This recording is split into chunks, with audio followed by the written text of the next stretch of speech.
Livro do Apocalipse, capítulo de número 5. Deus está aqui. Livro do Apocalipse, capítulo de número 5. Quem encontrou, diga amém. Quem não encontrou, peça socorro. Não achou Apocalipse? O negócio está ruim mesmo, então. Pega a sua Bíblia de trás para frente, é o último livro dela. Capítulo 5 do Apocalipse está escrito assim: E vi na destra do que estava sentado sobre o trono um livro escrito por dentro e por fora, selado com 7 selos. Vi também um anjo forte bradando com grande voz: Quem é digno de abrir o livro e de desatar os seus selos? E ninguém no céu, nem na terra, nem debaixo da terra podia abrir o livro e nem olhar para ele. E eu chorava muito, porque ninguém for encontrado digno de abrir o livro, nem de o ler e nem de olhar para ele. E disse-me um dos anciãos: Não chores, eis aqui o leão da tribo de Judá, a raiz de Davi, que venceu para abrir o livro e desatar os seus 7 selos. E a igreja viva para o arrebatamento pode dar um grito de glória a Deus? Coloque a Bíblia no banco, na cadeira, debaixo do braço, e pegue na mão da pessoa mais perfumada do seu lado. Ainda dá tempo. Aperte a mão dele ou dela com carinho até eles falarem aleluia. Pentecostal que não faz barulho está com defeito de fabricação, não é? Vamos orar? Pai, nós te exaltamos e te glorificamos. Uma vez mais pedimos licença para entrar na sua presença. O pastor Ari já me colocou, Senhor, nas suas mãos, e a minha oração não invalida dele, pelo contrário, soma a oração dele. Senhor, transforma este pavimento hoje no palco da sua revelação. E antes que eu comece a ministrar a sua palavra, cerque este ambiente com a sua glória. E num raio de 5 quilômetros, onde houver um demônio alojado, eu dou a esses demônios segundos para sumirem de Caratinga, porque se não sumirem, serão queimados pelo poder da sua glória que aqui será derramada. Rasgue o céu sobre essa cidade nesta noite. Manda anjos de fogo descerem aqui. Que estes anjos desçam trazendo brasas de fogo nas mãos. Comecem a esparramar estas brasas entre nós. E onde houver um crente cheio do Espírito Santo, pega ele nesta noite, Jesus. Pega ela nesta noite e mostra o poder da sua grande manifestação. Fala conosco, fica conosco. É o que eu te peço agora e sempre, em nome de Jesus, teu amado Filho. E toda a igreja diz: os que podem, tomem o seu assento, aplaudindo a Jesus, porque Ele é maravilhoso. Graças a Deus. Querida igreja, noiva do Cordeiro, simpatizantes da nossa fé, amigos que vieram de perto, de longe, autoridades constituídas, levitas, enfim, a mensagem que eu tenho para entregar ao seu coração nesta noite é uma mensagem daquelas que você nunca mais esquece. Não sei se você vai ter paciência para me ouvir pregar. Eu devo ir até meia-noite aqui.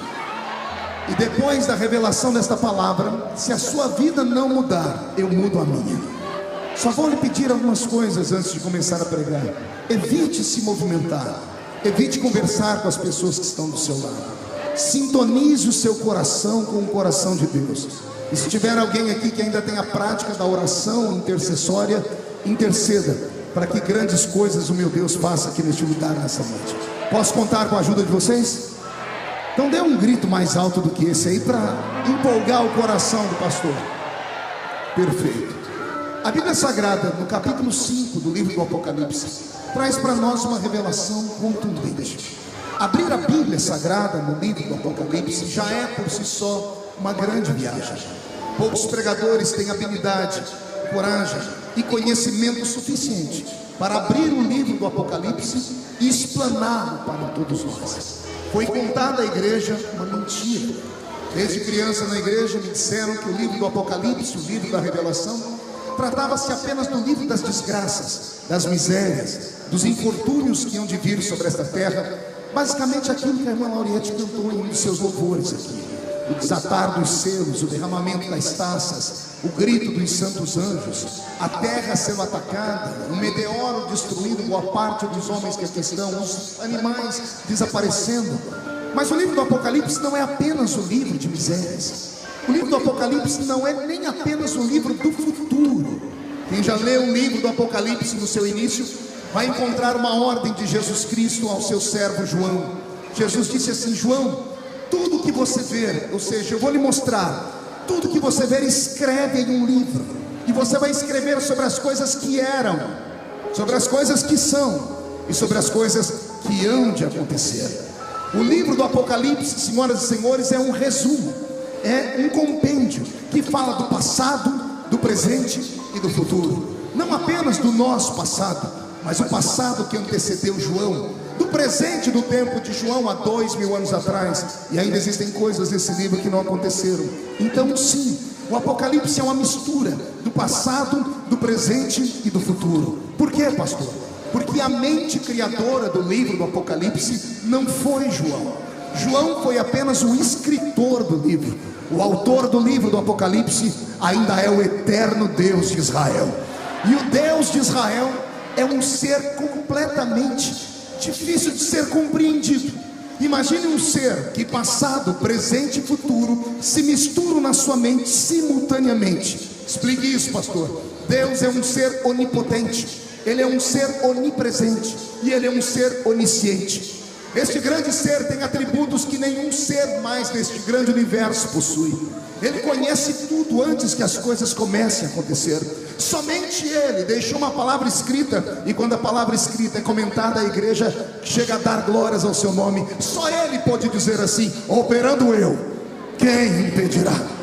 Ele é eterno, a sua glória é tão magnífica e o seu poder é tão grande que ao homem é difícil compreender. A Bíblia Sagrada chega a dizer que as loucuras de Deus são para o homem as melhores benesses que ele poderia receber. O salmista, quando vai falar sobre o poder deste Deus, ele olha e diz assim: o homem, quando quer olhar os céus, ele olha para cima, mas Deus, quando quer olhar os céus, ele olha para baixo. O salmista está dizendo que o nosso Deus está acima dos céus, está acima da terra. E este ser inspirou João a escrever este livro. Passado, presente e futuro são a mesma coisa para ele. Um exemplo, ele está olhando para você neste exato momento aqui no Congresso de Caratinga. Ele não está vendo você apenas sentado ou em pé ouvindo esta pregação. Ele está vendo você acabar de nascer lá na maternidade. E Ele também está vendo você sendo arrebatado no dia final. Porque eu creio que os que estão aqui não provarão a morte. Eu creio que os que estão aqui vão ouvir o toque da trombeta. E oxalá fosse essa noite. E se a trombeta tocasse essa noite daqui deste grande ginásio, só 2 pessoas subissem, eu tenho certeza que uma delas sou eu. Quem é a segunda e vem atrás? Deixa eu ver. Então dá um grito mais alto do que esse, por favor, para empolgar de verdade. Pois bem, portanto, o livro do Apocalipse não é apenas o livro do futuro, é o livro do passado e do presente de João. Para compreender este livro, para compreender por que João começa a escrever este livro, é necessário primeiro contar aqui uma pequena biografia do apóstolo que vai escrever o livro. Ele não é João o Batista, ele é João o apóstolo. Ele é filho de Zebedeu, foi chamado de um menino do trovão, porque também foi chamado de filho de Boanerges, ou seja, aquele que retumba o valor e o brilho de um trovão. Esse menino conquistou um status quando andou ao lado de Jesus. Embora sua mãe tenha intercedido por ele, foi por mérito próprio que um dia o próprio Salvador, percebendo que havia ciúmes no colégio apostólico, deu uma palavra àqueles discípulos que estavam com ele, que mexeu com a estrutura do universo daquele tempo. Um dia os discípulos, com ciúmes de João, e porque Jesus o amava demais, olharam para Jesus e questionaram: por que ele e não nós? E Jesus disse assim a eles: que importa a vocês que ele viva, até que me veja voltar no meu reino, cheio da minha glória. O que importa a vocês que ele sobreviva, para que me veja voltar em glória sobre esta terra. Na hora os discípulos não compreenderam isso, mas esta palavra dita pelo Criador trouxe sobre João um problema gravíssimo. João estava proibido de morrer até que ele visse a glória do Senhor. Pastor, isso era problema por quê? Porque a minha Bíblia Sagrada diz que a vida do homem, sua existência normal e confortável, é de 70 até 80 anos. O que passar disso é enfado e canseira. E pela história sagrada, João é um homem que aos 90 anos de idade é preso pelo imperador de Roma. E é preso pelo imperador de Roma exatamente por estar vivo, porque todo o colégio apostólico de Cristo já não existe mais. Tem mais de 60 anos que Jesus morreu. Tem mais de 60 anos que os discípulos já não estavam mais sobre a terra. Pedro foi crucificado de cabeça para baixo. João Marcos arrastado pelas ruas de Alexandria, esfolado vivo. Tiago cai ao fio da espada. Todos aqueles grandes heróis já não estavam mais vivos naquele tempo. João, no alto dos seus 90 anos, está pastoreando a igreja de Éfeso, igreja plantada pelo apóstolo São Paulo, e carta a quem Jesus escreve dias mais tarde, porque João era o pastor desta igreja. O imperador de Roma do seu tempo era um déspota, era um tirano, era um maldito ser truculento, que não bastasse ser um homem horrível, ainda era um homem romano. E um homem romano naquele tempo significava os homens que criaram os piores métodos de tortura sobre a terra. Não sei se você sabia disso. A crucificação é uma invenção romana. O chicote com o qual bateram em Jesus, o azorrague, é uma invenção romana. Os romanos eram mestres em tortura, e foram esses romanos que prendem o nosso amigo João. João é chamado à presença do imperador, que logo dá a ele a palavra de ordem: negue a sua fé, negue esse pseudo-deus nascido de mulher, que era carpinteiro, e você sobreviverá. Porque todos os que vieram antes de mim deram um jeito da sua turma toda falecer, e você, não se sabe por quê, está vivo ainda. A história diz que o velho João olha para os olhos do imperador e diz assim: como posso eu negar aquele que nunca me negou? Como posso eu abandonar aquele que nunca me abandonou? A morte não é minha inimiga, a morte é minha amiga. Ela me levará à presença do meu eterno amigo para sempre. Com esta palavra, João conquista a ira do imperador. E é esse imperador que chama os seus conselheiros, que cria um método de tortura diferente. Sondaram a vida dos 10 apóstolos que foram martirizados. Lembra, Judas não foi martirizado, se matou. Judas com os 10, 11, João o 12º.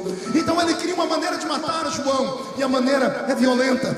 Ele manda fazer um tacho de azeite fervendo, uma espécie de banheira gigante. E quando o tacho de azeite fervendo é colocado na antessala real, o tacho está fervendo ao ponto do azeite borbulhar. É neste tacho de azeite que querem colocar João. É dado a ele a oportunidade de negar a Cristo. E João diz ao imperador: se eu tivesse forças e fosse um pouco mais jovem, eu pularia dentro daquele tacho de azeite fervendo. Como eu não posso, peça para os seus soldados acabarem com essa história logo. A morte não é minha inimiga. Quando jogaram João dentro do tacho de azeite fervendo, aconteceu aquilo que acontece na sua casa, quando a senhora vai fritar um bife, um ovo, quando a gordura está bem quente, e você solta qualquer coisa fria lá dentro, a princípio sobe uma fumaça branca. Não é assim que acontece? Quando você refoga cebola, refoga alho. Pois bem, quando jogaram o corpo do velho João dentro daquele tacho de azeite fervendo, o encontro das temperaturas, o corpo de João em uma temperatura, o tacho de azeite em outra, fez subir uma cortina de fumaça, e todos os convivas do rei ficaram de pé para ver, no final da fumaça, a carne de João borbulhando, derretida, os ossos derretidos. Mas para surpresa deles, quando a fumaça desaparece, lá está João sentado dentro da banheira, tomando um banho de hidratação de pele. A primeira sessão de hidratação de pele da história do universo se deu ali. E o imperador, diz a história, grita para João e pergunta: por que é que este azeite não te queima? E João, segundo a história, grita: é porque o azeite que está dentro de mim é mais quente do que o azeite que está do lado de fora de mim. João não podia morrer. Havia uma promessa: que importa que ele viva, até que me veja voltar no meu reino cheio da minha glória. João estava proibido de morrer. Vou te dar um pequeno ensinamento sobre a cultura greco-romana. A cultura greco-romana do seu tempo estava embasada não apenas na filosofia de Sócrates, Aristóteles e Platão. A filosofia greco-romana também era cheia de misticismo. E o misticismo deles os levavam à mitologia. Talvez você que é mais velho não conheça isso, mas o seu filho com certeza sabe o que é mitologia. Para os gregos, os deuses moravam no monte, lá na Grécia, chamado Monte Olimpo, e eram regidos por 3 deuses, sendo o principal deles Zeus. Ao lado de Zeus estava Poseidon e também estava Hades. A soma desses três deuses davam a eles a oportunidade de vez em quando descerem na terra, namorarem as mulheres humanas e terem com elas filhos. E daí vinham aquilo que eles chamavam de semideuses, como Hércules, Teseu, Perseu, Afrodite, Hera e tantos outros mais. Pois bem, baseado nessa cultura greco-romana que havia impregnado o mundo naquele tempo, o imperador de Roma e todos os seus convivas, quando viram João sobreviver àquele tacho de azeite fervendo, ficaram apavorados, porque disseram: ele não é homem, é um semideus. E se é um semideus, ele pode trazer a maldição sobre a nossa terra. Naquela época criaram uma prisão somente para semideuses, e essa prisão se chamava Ilha de Patmos. Para a Ilha de Patmos, pastor Wesley, não iam somente bandidos, iam bandidos que a morte não podia tocar neles. A história diz que alguns deles ficaram pendurados pelo pescoço em uma forca por quase 40, 50 minutos. O pescoço não quebra e o oxigênio não falta. Tiram eles daquela forca e percebem que eles não eram homens normais, pensavam que eram filhos dos deuses. Alguns homens foram colocados dentro da água por 10, 15, 20 minutos e não se sabe por quê, não conseguiam morrer. Então diziam eles que estes homens eram filhos dos deuses. Então quando esses homens julgados, condenados, a morte não podia tocá-los, eles eram levados para a Ilha de Patmos, uma ilha aprisionada, cheia de encantamentos. Segundo eles, aqueles que estavam ali não podiam sair mais, porque havia uma aura incandescente ao redor da ilha. É claro que tudo isso é mera cultura grega, nós sabemos que não existe nada disso. Agora, quando os homens iam levar um prisioneiro para aquela ilha, a 10 metros da praia, eles jogavam o prisioneiro. Nenhum ser humano tinha coragem de colocar os pés naquela ilha por causa da maldição e do encantamento que havia sobre ela. O velho João é jogado amarrado na água do mar. Não sei como o velho de 90 anos, com mãos e pés amarrados, deu conta de chegar até a beira da praia. Ele está na beira da praia agora. Ele olha para frente, está fechado porque tem uma ilha cheia de monstros. À esquerda e à direita uma praia que vai terminar num círculo infinito. Atrás dele está um mar e não dá para atravessar nadando, ou seja, as portas estão fechadas na terra. E João, mesmo aprisionado, vai dar um ensinamento para a igreja hoje aqui. Ele vai dizer assim para nós: quando a porta se fecha para frente, quando a porta se fecha para trás, quando a porta se fecha para a esquerda e para a direita, basta botar os joelhos no chão que uma porta se abre do céu. E foi isso que aconteceu. Ao tocar com seus joelhos no chão, uma porta se abre no céu. E é João quem vai contar para nós agora, de maneira muito poética, o que ele viu. E ele diz: e eu caí de joelhos e ouvi uma voz por detrás de mim. E virei para ver quem era. E quando eu virei para ver quem era, lá estava ele. Não era muito mais cômodo, e até para a economia de papel e até de tinta, João falar assim para nós: lá estava ele, Jesus. Por que é que ele não diz isso? Lá estava Jesus. João prefere desenhar Jesus para nós. E ele desenha um Jesus diferente da última visão que ele teve. Quem já leu a Bíblia sabe que em Atos capítulo 1 está a última visão de Cristo pelos seus discípulos. 60 anos atrás, a última vez que João viu Jesus, Jesus estava ressuscitado, mas num corpo humano. O corpo dele tinha carne e tinha osso, só não tinha sangue, porque o sangue ele deixou para perdoar os nossos pecados sobre esta terra.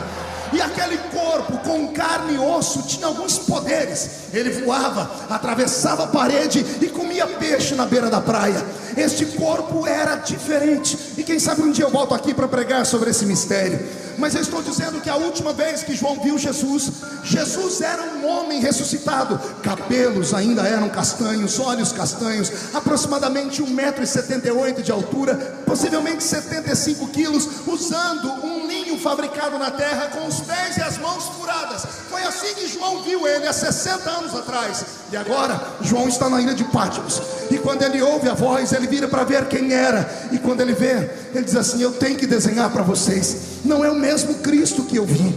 Esse agora é diferente. Aquele era ressuscitado, este está glorificado, porque os seus cabelos são brancos como a neve, os seus olhos são como chamas de fogo, os seus pés reluzem como latão que saíra da fornalha, o seu corpo é coberto com um linho incandescente feito pelos anjos, um cinturão de ouro traça o seu peito, e da sua boca sai uma voz profunda como a voz de muitas águas, dizendo: João, Sobe para cá, João. Imagine vocês que o velho João, no alto dos seus 90 anos, recebe um convite. E o convite é para sair da terra. João, ao sair da terra, não saiu em corpo físico. O seu corpo foi escondido por Deus naquela ilha, e o espírito de João foi arrebatado até o céu. A pergunta que eu começo a dizer é este: para qual céu João foi arrebatado? O primeiro céu, o céu atmosférico, onde os pássaros voam e as nuvens perambulam. O segundo céu, o céu atmosférico, não, esse já ultrapassamos ele. O céu cósmico, onde estão as estrelas, as nebulosas, as galáxias, as supernovas, os buracos de minhoca, não, também não. João foi a um outro céu, que Paulo chamou de terceiro. E lá nesse terceiro céu, João viu coisas e ouviu coisas, e recebeu uma palavra de ordem: tudo que você vê, escreve em um livro. Eu não queria estar na pele de João. Alguém pode dizer assim: pastor, eu queria para ver o céu. Eu não queria, porque estar lá e ter que desenhar para homens o que viu não é nada fácil. Antes de levar João para o céu, Jesus já tinha levado o apóstolo Paulo, lembra disso? Paulo foi o primeiro homem a ir ao céu e voltar. Só que Paulo era pastor de igreja, e pastor de igreja é diferente de evangelista. O pastor pensa para falar, o evangelista fala sem pensar.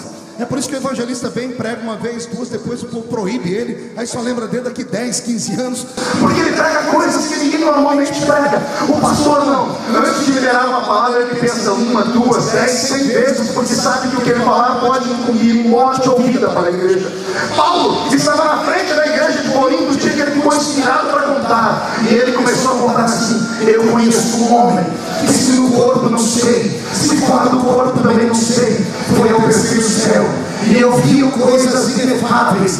Quando ele diz inefáveis, ele imagina a ânsia da igreja ouvindo, e quando ele percebe que a igreja ficou eufórica, o medo bate no coração dele, e olha como ele termina a frase: que não é lícito aos homens contar. Criou uma frustração na igreja. Aí Jesus teve que levar para o céu o evangelista João, porque o evangelista, tudo que ele vê, ele conta para os outros. E Jesus disse para ele: para não ter problema, tudo que você vê, escreve em um livro. E lá vai João escrever sobre o céu. E olha o que ele apontou para nós: ele disse que no céu tem ruas de ouro. Você deu aleluia? Você deu glória a Deus?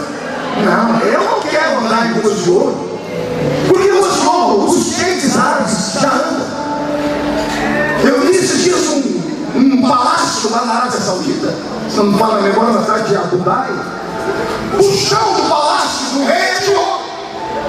Então, se eu vou para o céu, para pisar no mesmo lugar onde um infiel diz: eu não quero, não há ruas de ouro no céu, porque o céu não é feito de matéria, o céu não é feito de metais, o céu não é feito de terra. João viu alguma coisa lá em cima que brilha como ouro, mas com certeza é muito melhor que o ouro, porque o ouro pode ser queimado, pode ser moído. Moisés pegou um bezerro de ouro, queimou, esmiuçou, fez pó e deu ao povo beber. O ouro pode acabar, o que existe no céu não pode acabar nunca, porque Deus foi o eterno Deus de Israel. Quando João vai falar que havia uma muralha que cercava o céu, olha a linguagem dele: e eu olhei aquela muralha, e ela era cercada com 12 pedras preciosas. E ele cita as pedras: turquesa, arúnculo, berílio. Ele fala sobre o jaspe, ele fala sobre a esmeralda, e ele começa a recitar as pedras. E eu estava olhando isso e falei: Jesus não pode ter isso aqui no céu, porque pedra preciosa é uma matéria exclusiva da terra. A pedra preciosa, antes de ser pedra preciosa, ela é um cristal de rocha. Antes de ser um cristal de rocha, ela é um carvão mineral. Antes de ser um carvão mineral, ela é só pedra. São milhares e milhares de anos para uma pedra normal, uma matéria física, ser transformada em uma pedra preciosa. João viu alguma coisa lá que tinha a cor do jaspe, mas não era o jaspe. Ele viu alguma coisa lá que tinha a cor turquesa, mas não era turquesa. O que existe lá não pode ser reproduzido na terra, porque tudo que existe lá é eterno. Um dia, se você permanecer fiel, você vai conhecer aquele lugar. Posso ouvir um grito de glória a Deus por isso? Então, quando você não queria estar na frente dele, desenhar o céu com uma linguagem humana é muito difícil. João, quando entra dentro do céu, e aqui eu começo com revelações profundas, não se perca. Quando João atravessa o portão do céu, porque o seu corpo não é físico, é espírito. Quando ele está num parábola e a convite deste que está do lado dele, ele observa que existe apenas uma paisagem gigante, branca e sem nenhuma construção. O pastor João viu a cidade, ele viu a cidade mais para frente. Quando ele entrou no céu, não havia cidade. Quando ele entrou no céu, havia só uma muralha que cercava este ambiente. Havia um ambiente sagrado, esse ambiente se chama regiões celestiais. Pensamos que as regiões celestiais estão aqui em cima, não. As regiões celestiais estão lá perto do Senhor. Havia apenas uma única construção do céu quando João esteve lá. Pergunte qual era. Só posso que todo mundo perguntar. A única construção que havia no céu era um tabernáculo. Um tabernáculo. Pastor, o senhor é louco? Não, está escrito na Bíblia, Hebreus capítulo 9. Assim como há um tabernáculo no céu, há um tabernáculo terrestre. E o tabernáculo terrestre é tipo e sombra do tabernáculo celeste. Lembra dessa história? Moisés sobe no alto da montanha, quando ele desce, o povo está adorando um bezerro de ouro. Ele quebra as tábuas da lei, volta para o alto da montanha e passa mais 40 dias e 40 noites de jejum e oração. O que foi Moisés fazer no céu? Moisés foi negociar com Deus a não destruição do povo. Moisés foi interceder e dizer: o meu povo passou 11 gerações no Egito, 430 anos, vendo os deuses do Egito e vendo o interesse dos deuses do Egito. Os deuses do Egito tinham aparência, Anubis era meio homem, meio cachorro, havia Baal, Astarote, Asera, Marduk e os deuses da Mesopotâmia antiga. E os deuses do Egito tinham um endereço fixo. O templo da deusa Isis ficava em um lugar, o templo do deus Anubis ficava em outro. E Israel, pastor Wesley, 430 anos aprisionado como escravos, eram obrigados a ir até esses templos para verem os seus senhores, para adorarem os seus deuses. Israel passou a compreender que só existe uma maneira de adorar a Deus: vendo ele ou visitando a sua casa. E quando Moisés tira o povo do Egito e solta eles ali na península do Sinai, eles adorem ao Senhor. Os judeus não sabiam como adorar, não sabiam se adoravam para frente, se adoravam para trás, não sabiam se adoravam olhando para cima, se caíam com o joelho, com o rosto no meio do joelho. Eles tinham dificuldade. Por isso que na ausência de Moisés criaram um bezerro.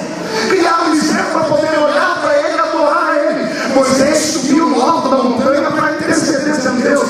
Não é que o povo acha que o Senhor é um cavalo, nem uma vaca, nem um boi. É que o povo precisa de um objeto para adorar. O Senhor tem que fazer duas coisas: ou o Senhor mostra para eles o seu rosto, ou o Senhor mostra para eles a sua casa. Senão eles não vão saber te adorar. Aí Deus olhou para Moisés e disse: então é melhor mostrar a minha casa, porque quem me vê não sobrevive para contar a história, porque eu sou um Deus que sou um fogo devorador. Moisés desce do alto da montanha, trazendo na memória tudo que ele viu no céu. Deus abriu a cortina do céu e mostrou para Moisés a sua casa celeste. E a casa celeste de Deus também é chamada tabernáculo. E o tabernáculo ele tem pelo menos 4 pavimentos. Quantos pavimentos eu disse, igreja?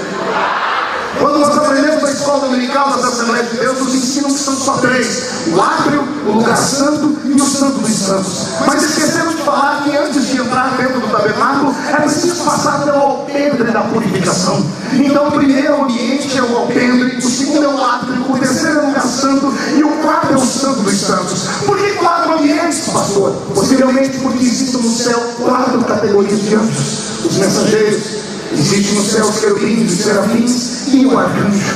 Talvez cada um deles tenha a possibilidade de estar em um desses ambientes. O Senhor eterno não fica no alpendre.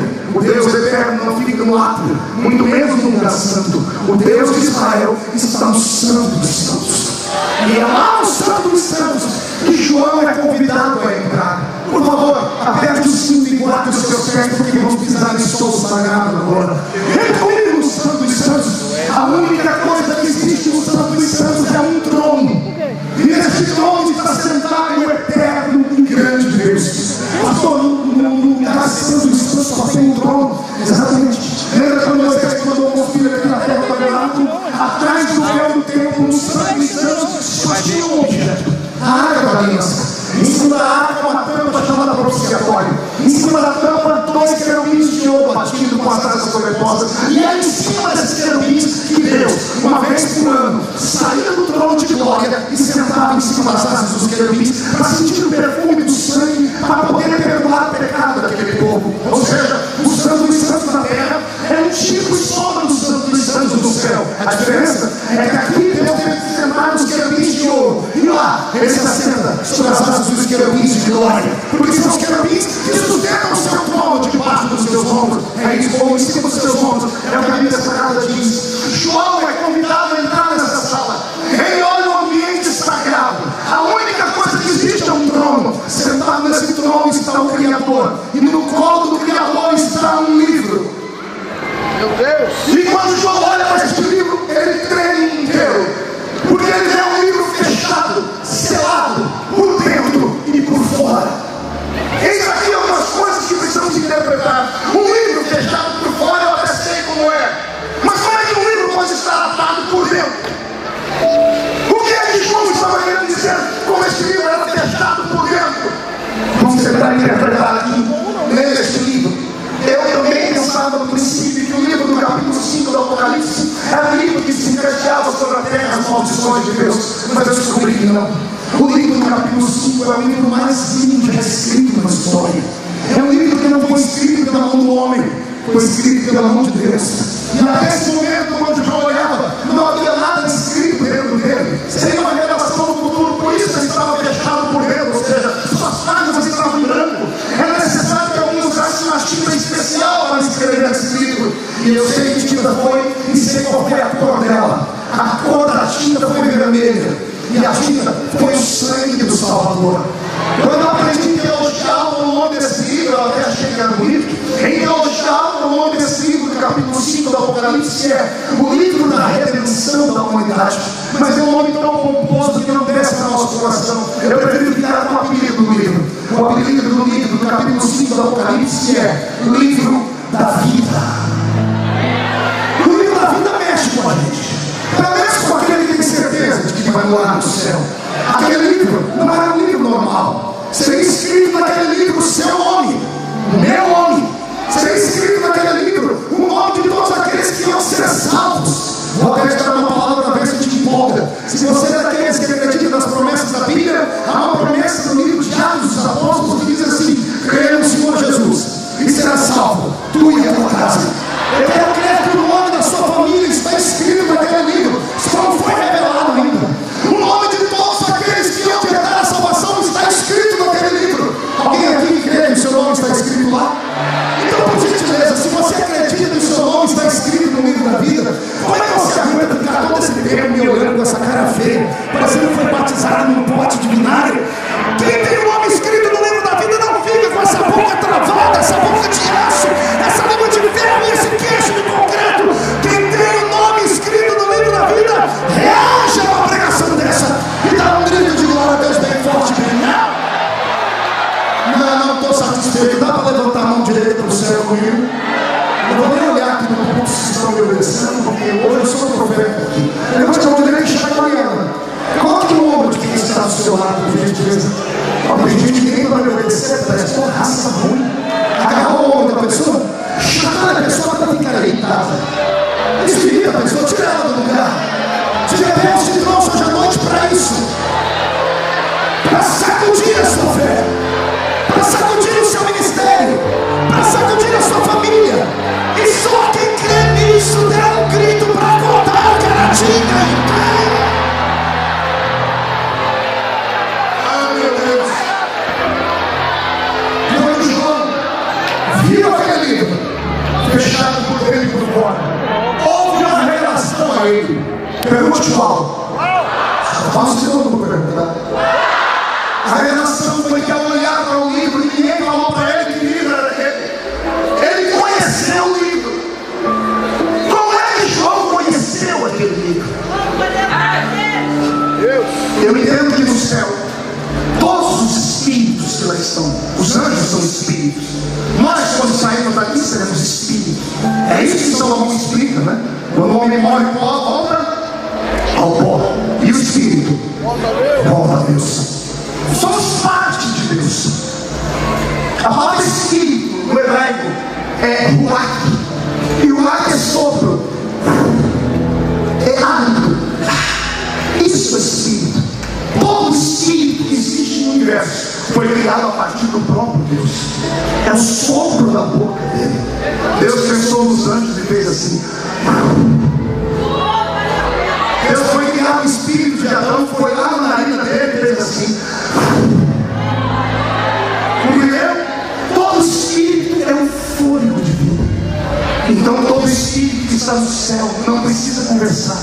como ele é parte integrante do Espírito maior que é Deus, tudo que Deus pensa, os Espíritos pensam. Tudo que Deus enxerga, os anjos que lá estão enxergam. Todo conhecimento que Deus tem para aquele momento exato, os anjos recebem. Deus não precisa dar ordens, que gritaram palavras, porque o céu é uma região completamente diferente da nossa. Como João está dentro em Espírito, ele olha para o livro e ninguém fala para ele que livro é. Ele conhece o livro, porque Deus olhou para o livro. Na mente de Deus estava: este é o livro da vida. Só que de repente, dentro daquela sala, se levanta um ancião, possivelmente um promotor, e ele dá um grito na sala.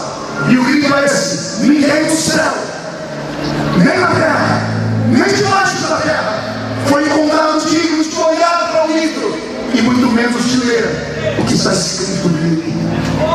E quando esse anjo grita essa palavra, acontece algo que nunca antes aconteceu no céu, e nunca mais vai acontecer também. Só aconteceu uma vez. Pergunte o quê? João começa a chorar. Nunca antes ninguém havia chorado no céu. O céu não é um lugar de chuva.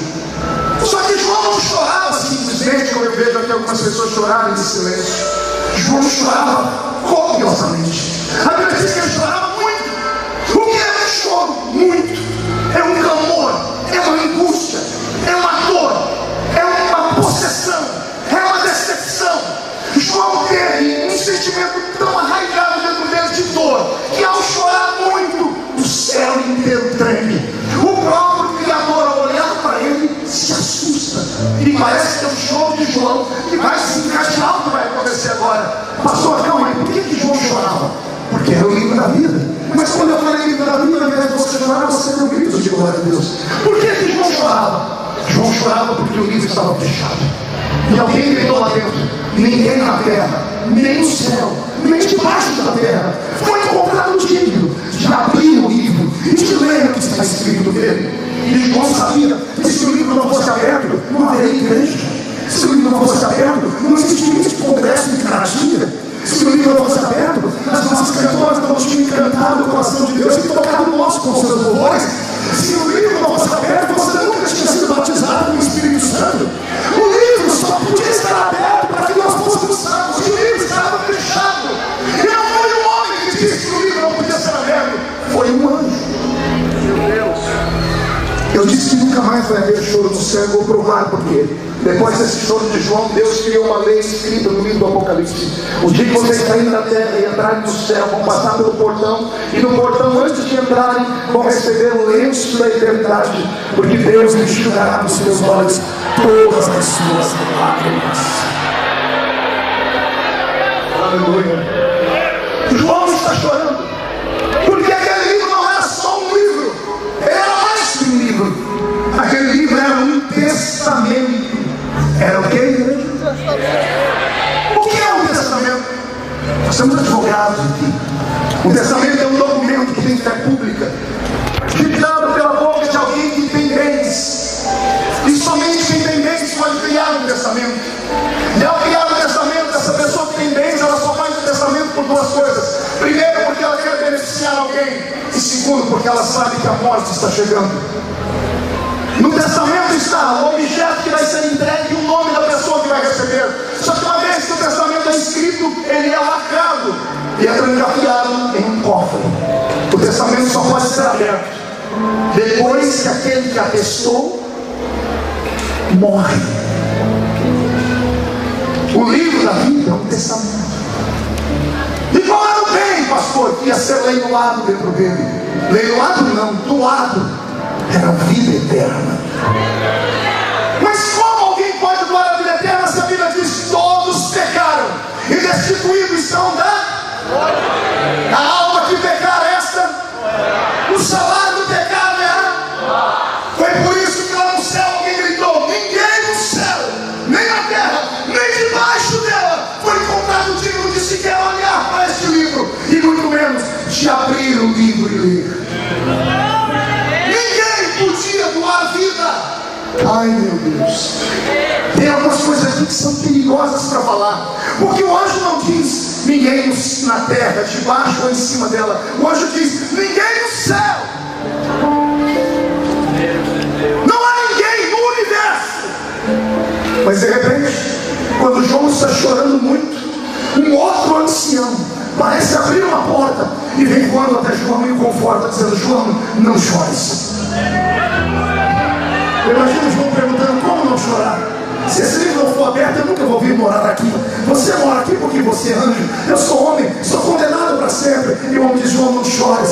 Mas você não ouviu aí alguém gritando que ninguém no céu, nem na terra, nem debaixo da terra foi encontrado digno de olhar para o livro? E aquele homem diz: João, encontramos alguém. Olha ele entrando ali naquela porta, João. João olha e pergunta: quem é ele? E o homem de branco grita: eis aí, o leão da tribo de Judá, a raiz de Davi, que venceu para abrir o livro e desatar os seus 7 selos.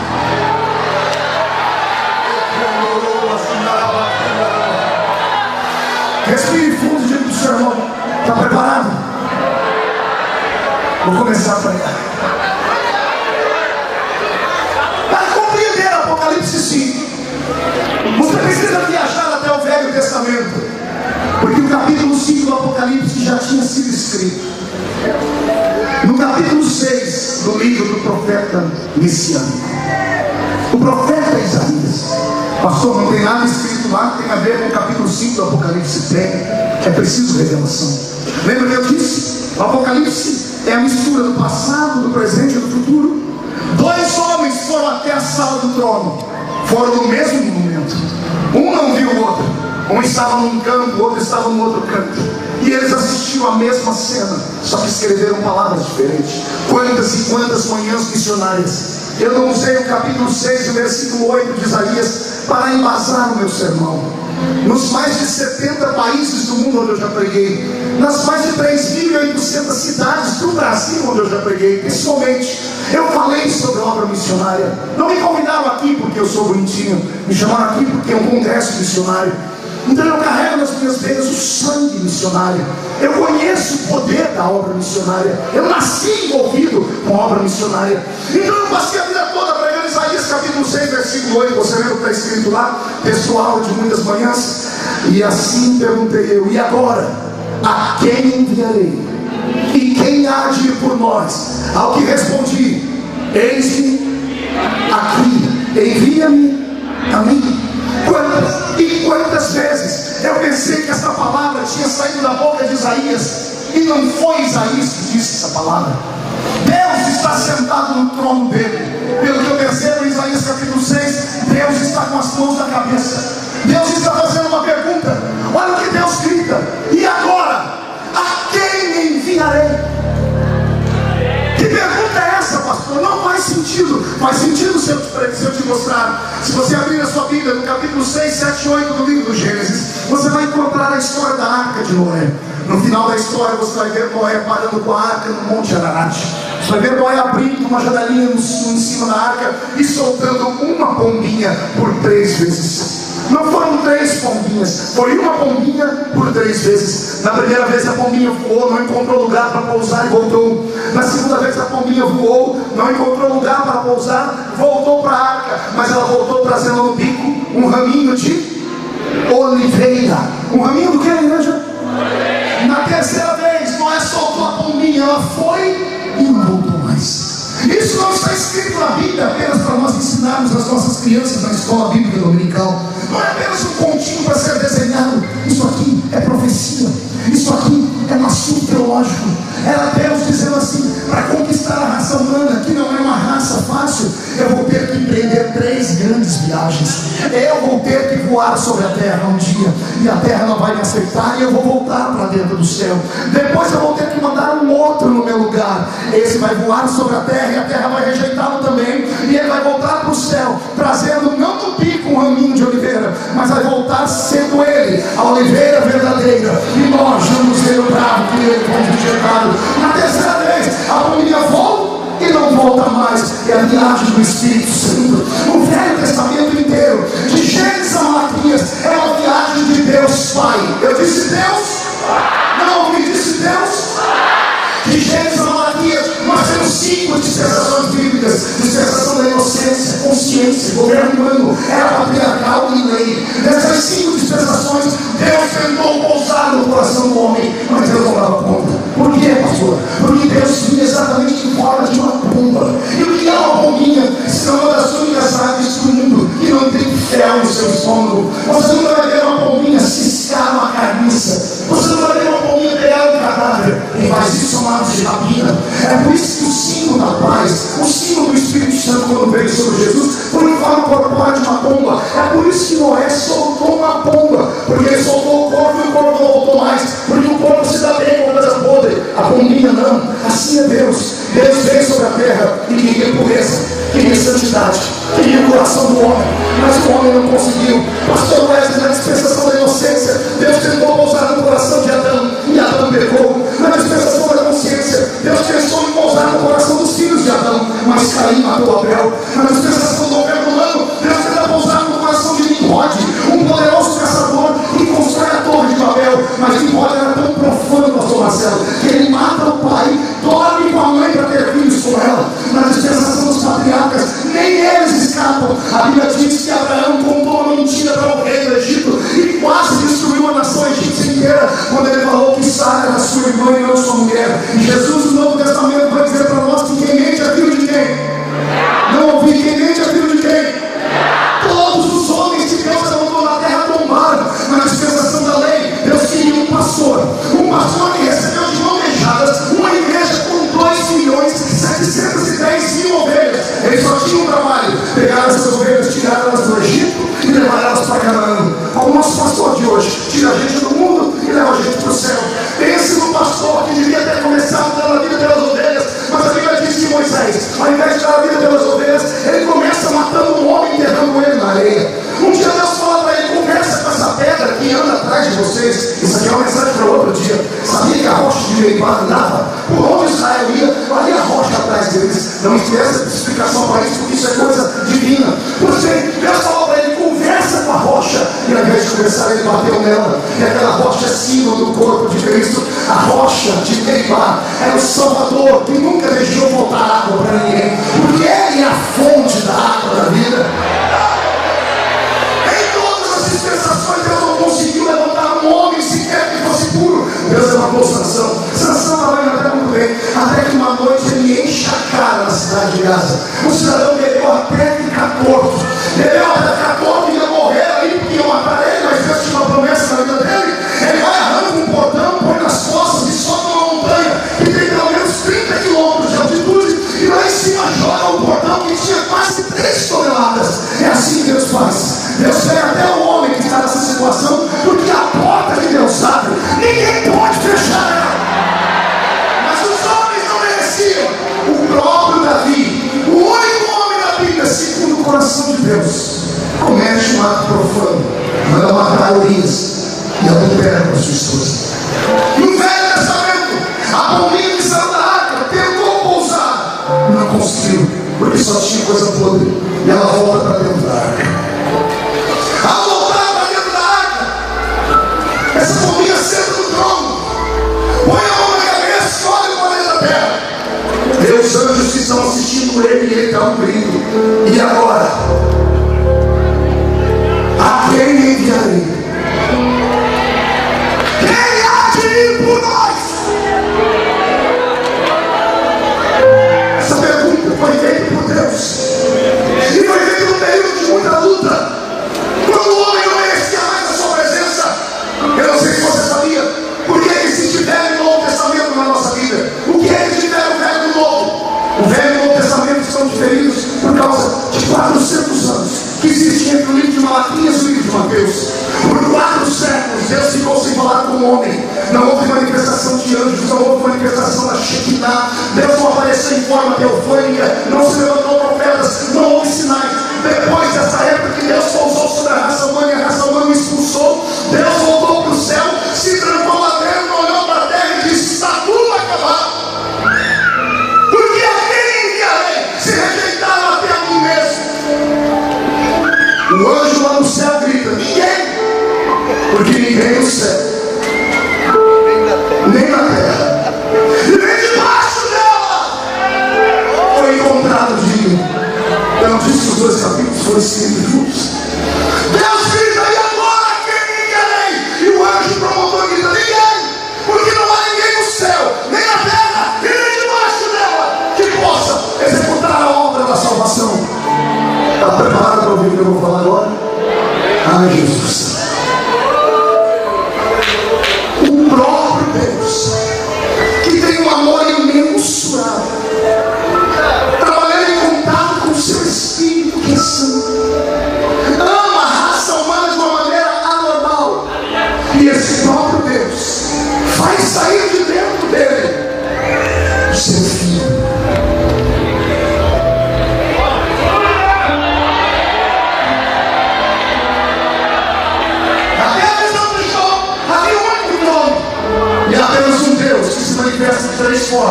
na figura do Pai, na figura do Filho e na figura do Espírito Santo.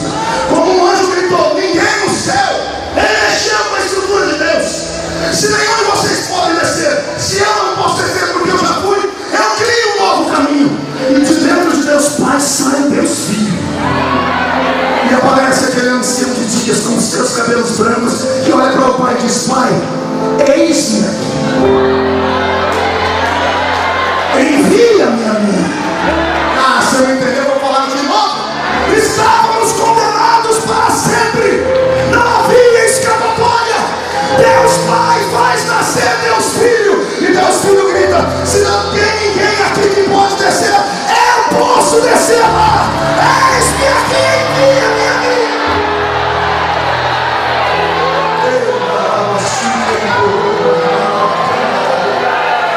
Oh meu Deus. E agora vem a parte mais linda da pregação. Quem não tem lenço, prepare a ponta da gravata com a manga da camisa, porque nós vamos receber um batismo de quebrantamento. Por isso é que quando Deus Filho se manifesta, ele diz a Deus Pai: eis-me aqui.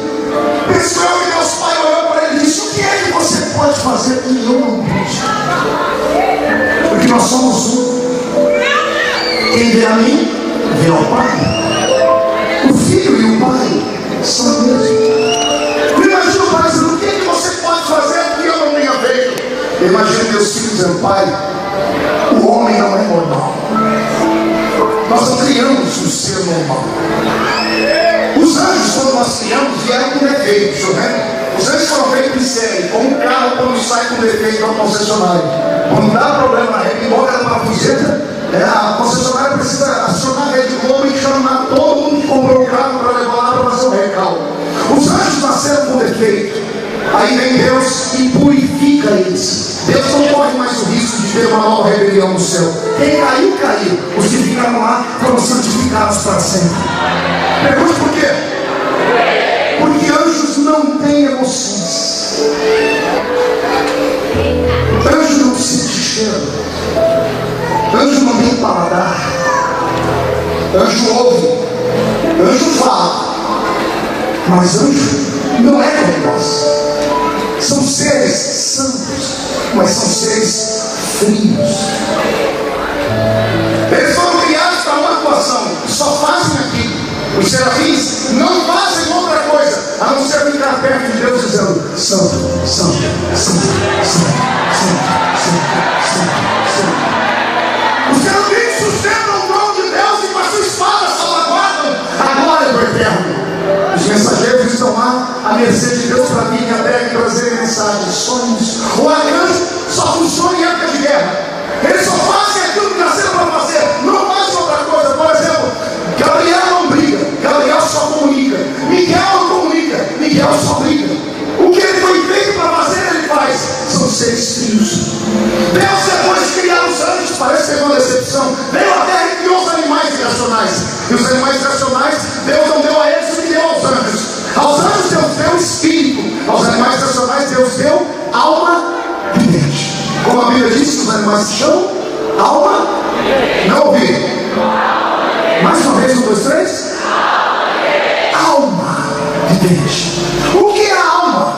A alma é o palco das nossas emoções. A alma completa dá ao ser vivo pelo menos 5 sentidos: tato, olfato, visão, audição. A alma criada por Deus, ela tem facilidade de tocar com os seus sentimentos. Deus dá ao animal racional um corpo feito de barro.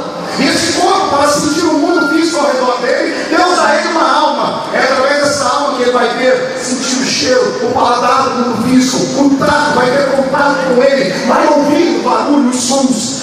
Aos animais racionais Deus dá alma e corpo. Aos anjos Deus deu espírito. Repete comigo essa equação: aos anjos Deus deu espírito. Aos animais racionais, corpo e alma. Um dia Deus teve uma ideia brilhante. Ele resolveu pegar os 3 elementos: o corpo, a alma e o espírito. Ele pegou o espírito dos anjos e pensou: e o que aconteceria se eu juntasse o espírito dos anjos ao corpo dos animais e a alma deles? Resultado: você.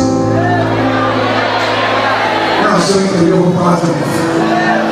Havia anjos no céu e havia animais na terra.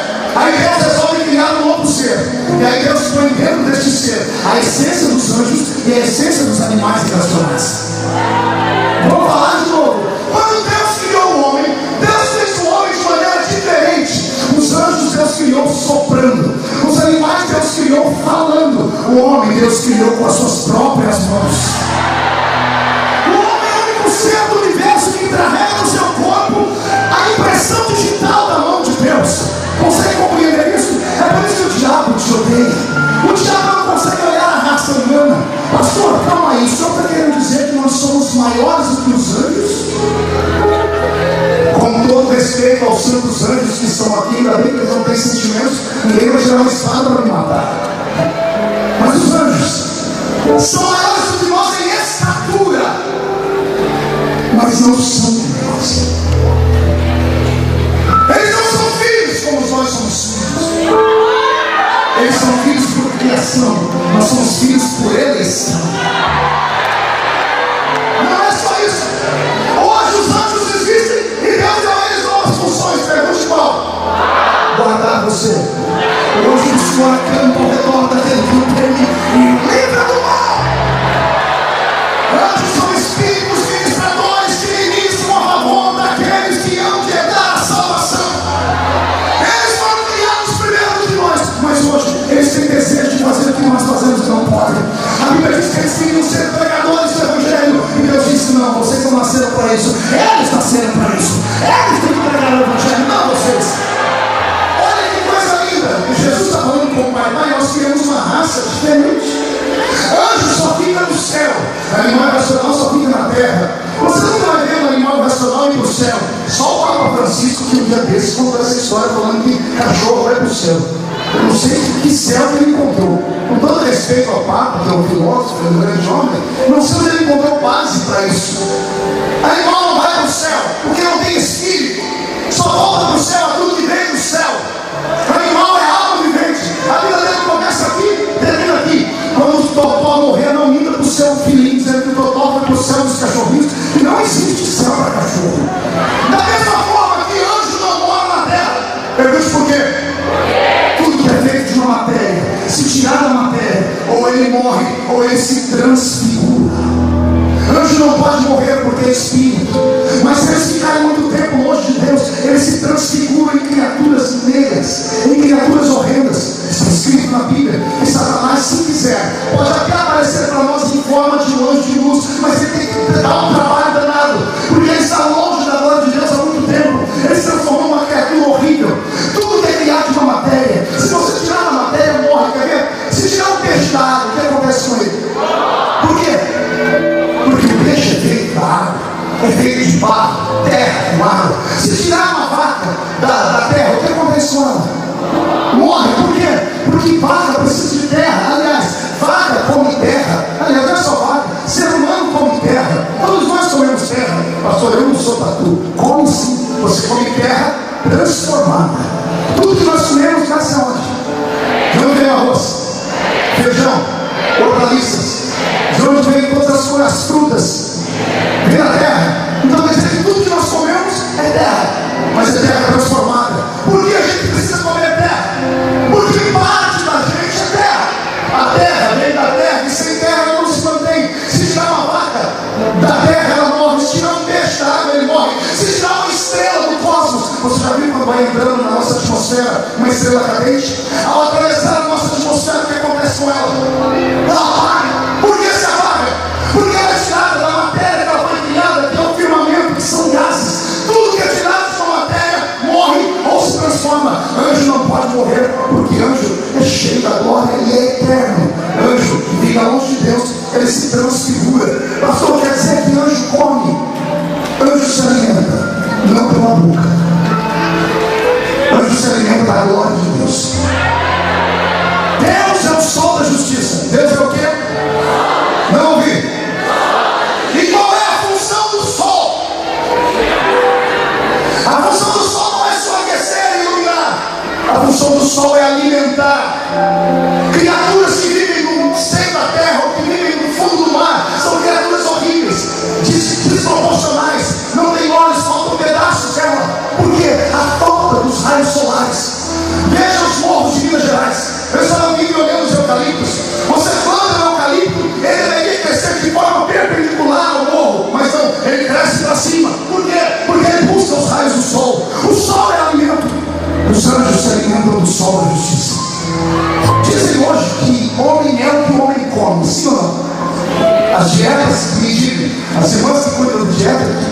sei se é verdade ou não. Se perguntar para as mulheres aqui qual é a vitamina para o cabelo, elas vão dizer de cor. Qual é a vitamina para a pele, elas sabem de cor e salteado. Hoje em dia o ser humano se cuida mais. Por quê? Porque o homem é o que o homem come. Se ele come bem, ele vive bem. Se ele come mal, ele vive mal. Amém? Eu olho para a pessoa do seu lado e vejo como ela está comendo. Olha esse corpinho lindo, em forma de um botijão de gás, uma tábua de passar roupa, de um violão. Isso aí é herança genética daquilo que ele vem comendo. O ser humano é o que ele come, amém? Vou provar para vocês que anjos comem glória. Diga assim: onde, pastor? Capítulo 9 do livro de Deuteronômio. Moisés passa 40 dias sem comer pão, sem beber água, sobe ao alto da montanha. Fica lá com Deus, traz de lá de cima as tábuas da lei.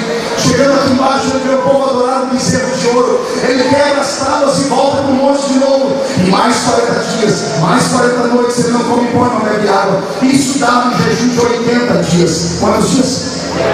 Um ser humano não vive 80 dias sem beber. Um ser humano não vive 80 dias sem comer. É humanamente impossível. Uma pessoa morre. E Moisés não morreu por quê, pastor? Porque ele comeu. Ele se alimentou da glória de Deus. E eu provo. Se o corpo é o que o homem come, Moisés desce lá no monte com a pele dele brilhando. Não entendeu? Vou ter que desenhar. Moisés desce com o rosto dele brilhando. A comida que ele comeu tem um tratamento na pele dele diferente. É por isso que quando formos para lá não haverá doença, porque a glória de Deus vai transformar a nossa vida de pé. Quem quer nisso dá mais um grito de glória a Deus. Isso aqui não é uma pregação, é uma aula de teologia. Vamos lá, ora. Eu disse que se tirar qualquer coisa da parte que foi criada, ele morre. Se tirar os anjos do céu, eles não morrem, mas eles se transfiguram. Se tirar o animal da terra, ele morre. Se tirar o peixe da água, ele morre. Se tirar a estrela do cosmos, ele morre. Amém? Anjo não pode morar na terra, porque se morar na terra, ele vira demônio. Por isso que ele vem e volta. O anjo vem de manhãzinha quando você acorda e fica do seu lado até a hora que você dorme. Ele fica do seu lado até a hora que você sai do estado alfa para o beta. Sabe qual é o estado beta, né? É aquele que se tocar uma trombeta no seu ouvido, você não acorda. Pode alguém botar um despertador que não tem quem te faça acordar. Quando você faz isso, a sua alma se desliga do seu corpo. Você não precisa mais da proteção, porque você é guardado pelo próprio Deus. Os anjos que estavam te guardando voltam para o monte da congregação, ficam diante do trono de Deus, e os raios da glória de Deus que saem dele alimentam os santos anjos e os fortalecem para no dia seguinte voltarem a te guardar de novo. Se tirar este anjo do céu, ele se transfigura. Olha que coisa interessante. Animal não vai para o céu, anjo não mora na terra. Aí Deus pega e cria uma raça que vive na terra.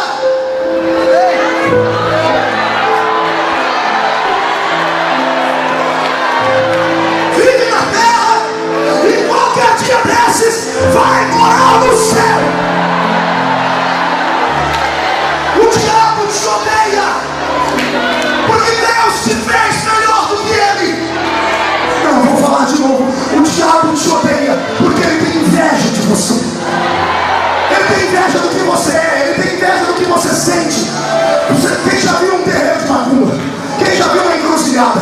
Uma encruzilhada, quem já viu lá uísque, carne assada, farofa, macarrão? Quem já viu essas coisas? O diabo pede tudo que é do bom e do melhor. Aí os servos dele vão lá e compram cachaça, frango e põe lá. O diabo chega perto, ele olha com os olhos e lambe com a testa. Ele não pode comer, ele não sente o cheiro do frango, ele não sabe o gosto do frango. Ele só quer imitar a gente, mas não pode, porque o que Deus deu a nós não deu a ele. Ah, se você soubesse quem é você. Puxa a barriga, por favor, estupe o peito, bate no peito até fazer barulho. Olha o seu monte que você não sabe quem você é. O pastor vai me dizer quem eu sou agora. Olha para mim. Você não é só o filho da Dona Maria. Você não é só a menina que mora ali naquele morro. Você não é só o irmão que só tem 2 dentes na boca, o zagueiro, o atacante. Você não é só a irmãzinha que é analfa de pai e beta de mãe. Não. Você é imagem e semelhança de Deus. Eu vou repetir. Você é imagem e semelhança de Deus. Um mês atrás eu fiquei apavorado. Eu assisti uma cirurgia que eu dobrei meu joelho e chorei.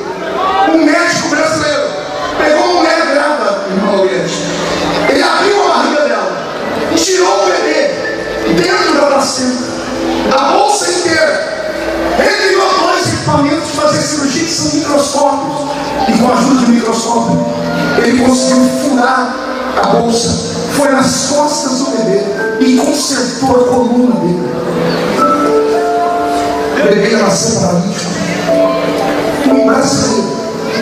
Depois que ele consertou as costinhas do bebê, ele voltou o bebê para a barriga da mãe, costurou e disse: ele vai nascer perfeito. Não já reconheço. Que raça é essa? Quem é o homem? Como é que você olha para o espelho e não enxerga nada? Como é que você está em depressão profunda, com síndrome do pânico? Por que você anda pelas ruas de Caratinga dizendo: não sou nada, não sou ninguém, nunca vou para lugar nenhum? Se você parar para ouvir os condenados, porque só condenados fazem isso. Se você parar para ouvir esses crentes que nunca foram a lugar nenhum com Deus e não querem que você vá também, você terminará os seus dias caído. Mas se você acreditar no que eu estou pregando aqui, você vai sair voando nesta noite, porque você não é normal. Olha isso aqui. Esse aparelho aqui serve como computador, máquina de tirar foto, filmadora, arquivo, internet, e de vez em quando funciona como telefone. Isso aqui é um milagre da ciência. Não, pastor, isso aí é só um aparelho eletrônico. Eu sei disso, mas olha para mim. Como é que a voz da pessoa sai de onde ela está e vem parar aqui dentro?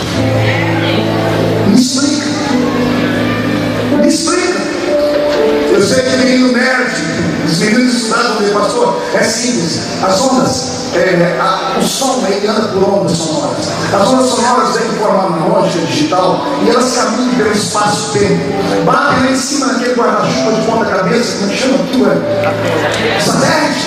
E lá no satélite tem um chip. E esse chip tem um código que só tem aí dentro. Esse chip se encontra com aquele satélite que está lá no oco do bambu, lá onde Judas perdeu a bola, 3 qualquer para frente para virar, e manda a voz da pessoa aqui para dentro.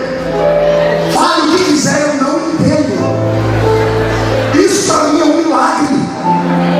A voz da pessoa vem parar aqui dentro. Quem é que fez esse milagre? O homem tem imagem e semelhança de Deus. Você não é normal. Se você acreditar no que eu estou dizendo, sua vida muda nessa noite. Jesus está dizendo ao Pai: Pai, o homem não é normal. Ao criar o homem, encontramos um problema. Deus mesmo gritou no Gênesis: eis que o homem agora é como um de nós. Deus encontrou um problema. Ao encontrar esse problema, Deus começou a criar dispositivos para tentar consertar o homem. Pergunte quais dispositivos: fome, sede, doença, crises emocionais, crises existenciais. Eu imagino Jesus dizendo: papai, olhe para a terra. Por que é que aquele homem está te amaldiçoando? E o pai está dizendo para ele: filho, está me amaldiçoando porque o filho dele é pele, osso e barriga, não tem comida. E por que é que ele faz isso? Porque o filho dele está com fome. E o que é a fome, pai?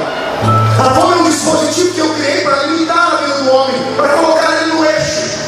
Pai, eu pergunto de novo: o que é a fome? Por que pergunta isso? Porque nós nunca sentimos fome. Não dá para entender isso. A gente pode imaginar, mas a gente não consegue entender. Por que aquela menina chora? Chora de sede. O que é a sede, meu pai? É a ausência da água. E a ausência da água faz o que, meu pai? A pessoa morre. Pai, o que é a sede se nós nunca sentimos? Por que aquela mãe chora? Porque o filho foi enterrado. Pai, que dor é essa? A dor da separação pela morte. Um pai enterrar um filho. Nós nunca sentimos isso. Por que aquele homem chora? Porque ele foi traído pela esposa. Pai, que dor é essa chamada traição, que nós criamos, mas nunca experimentamos? E Deus Filho diz a Deus Pai: é por isso que nós nunca vamos entender o homem. O Senhor foi no Velho Testamento inteiro, mas o Senhor foi como Deus. O Senhor foi em cima das nuvens. Quando o Senhor falava, o monte sacudia. Quando o Senhor gritava, a terra tremia. Quando o Senhor falava, sinais aconteciam. O Senhor disse olho por olho, dente por dente. O Senhor criou leis. O homem tinha que ter temor, mas o homem teve medo. Temor não é o mesmo que medo, senhoras e senhores.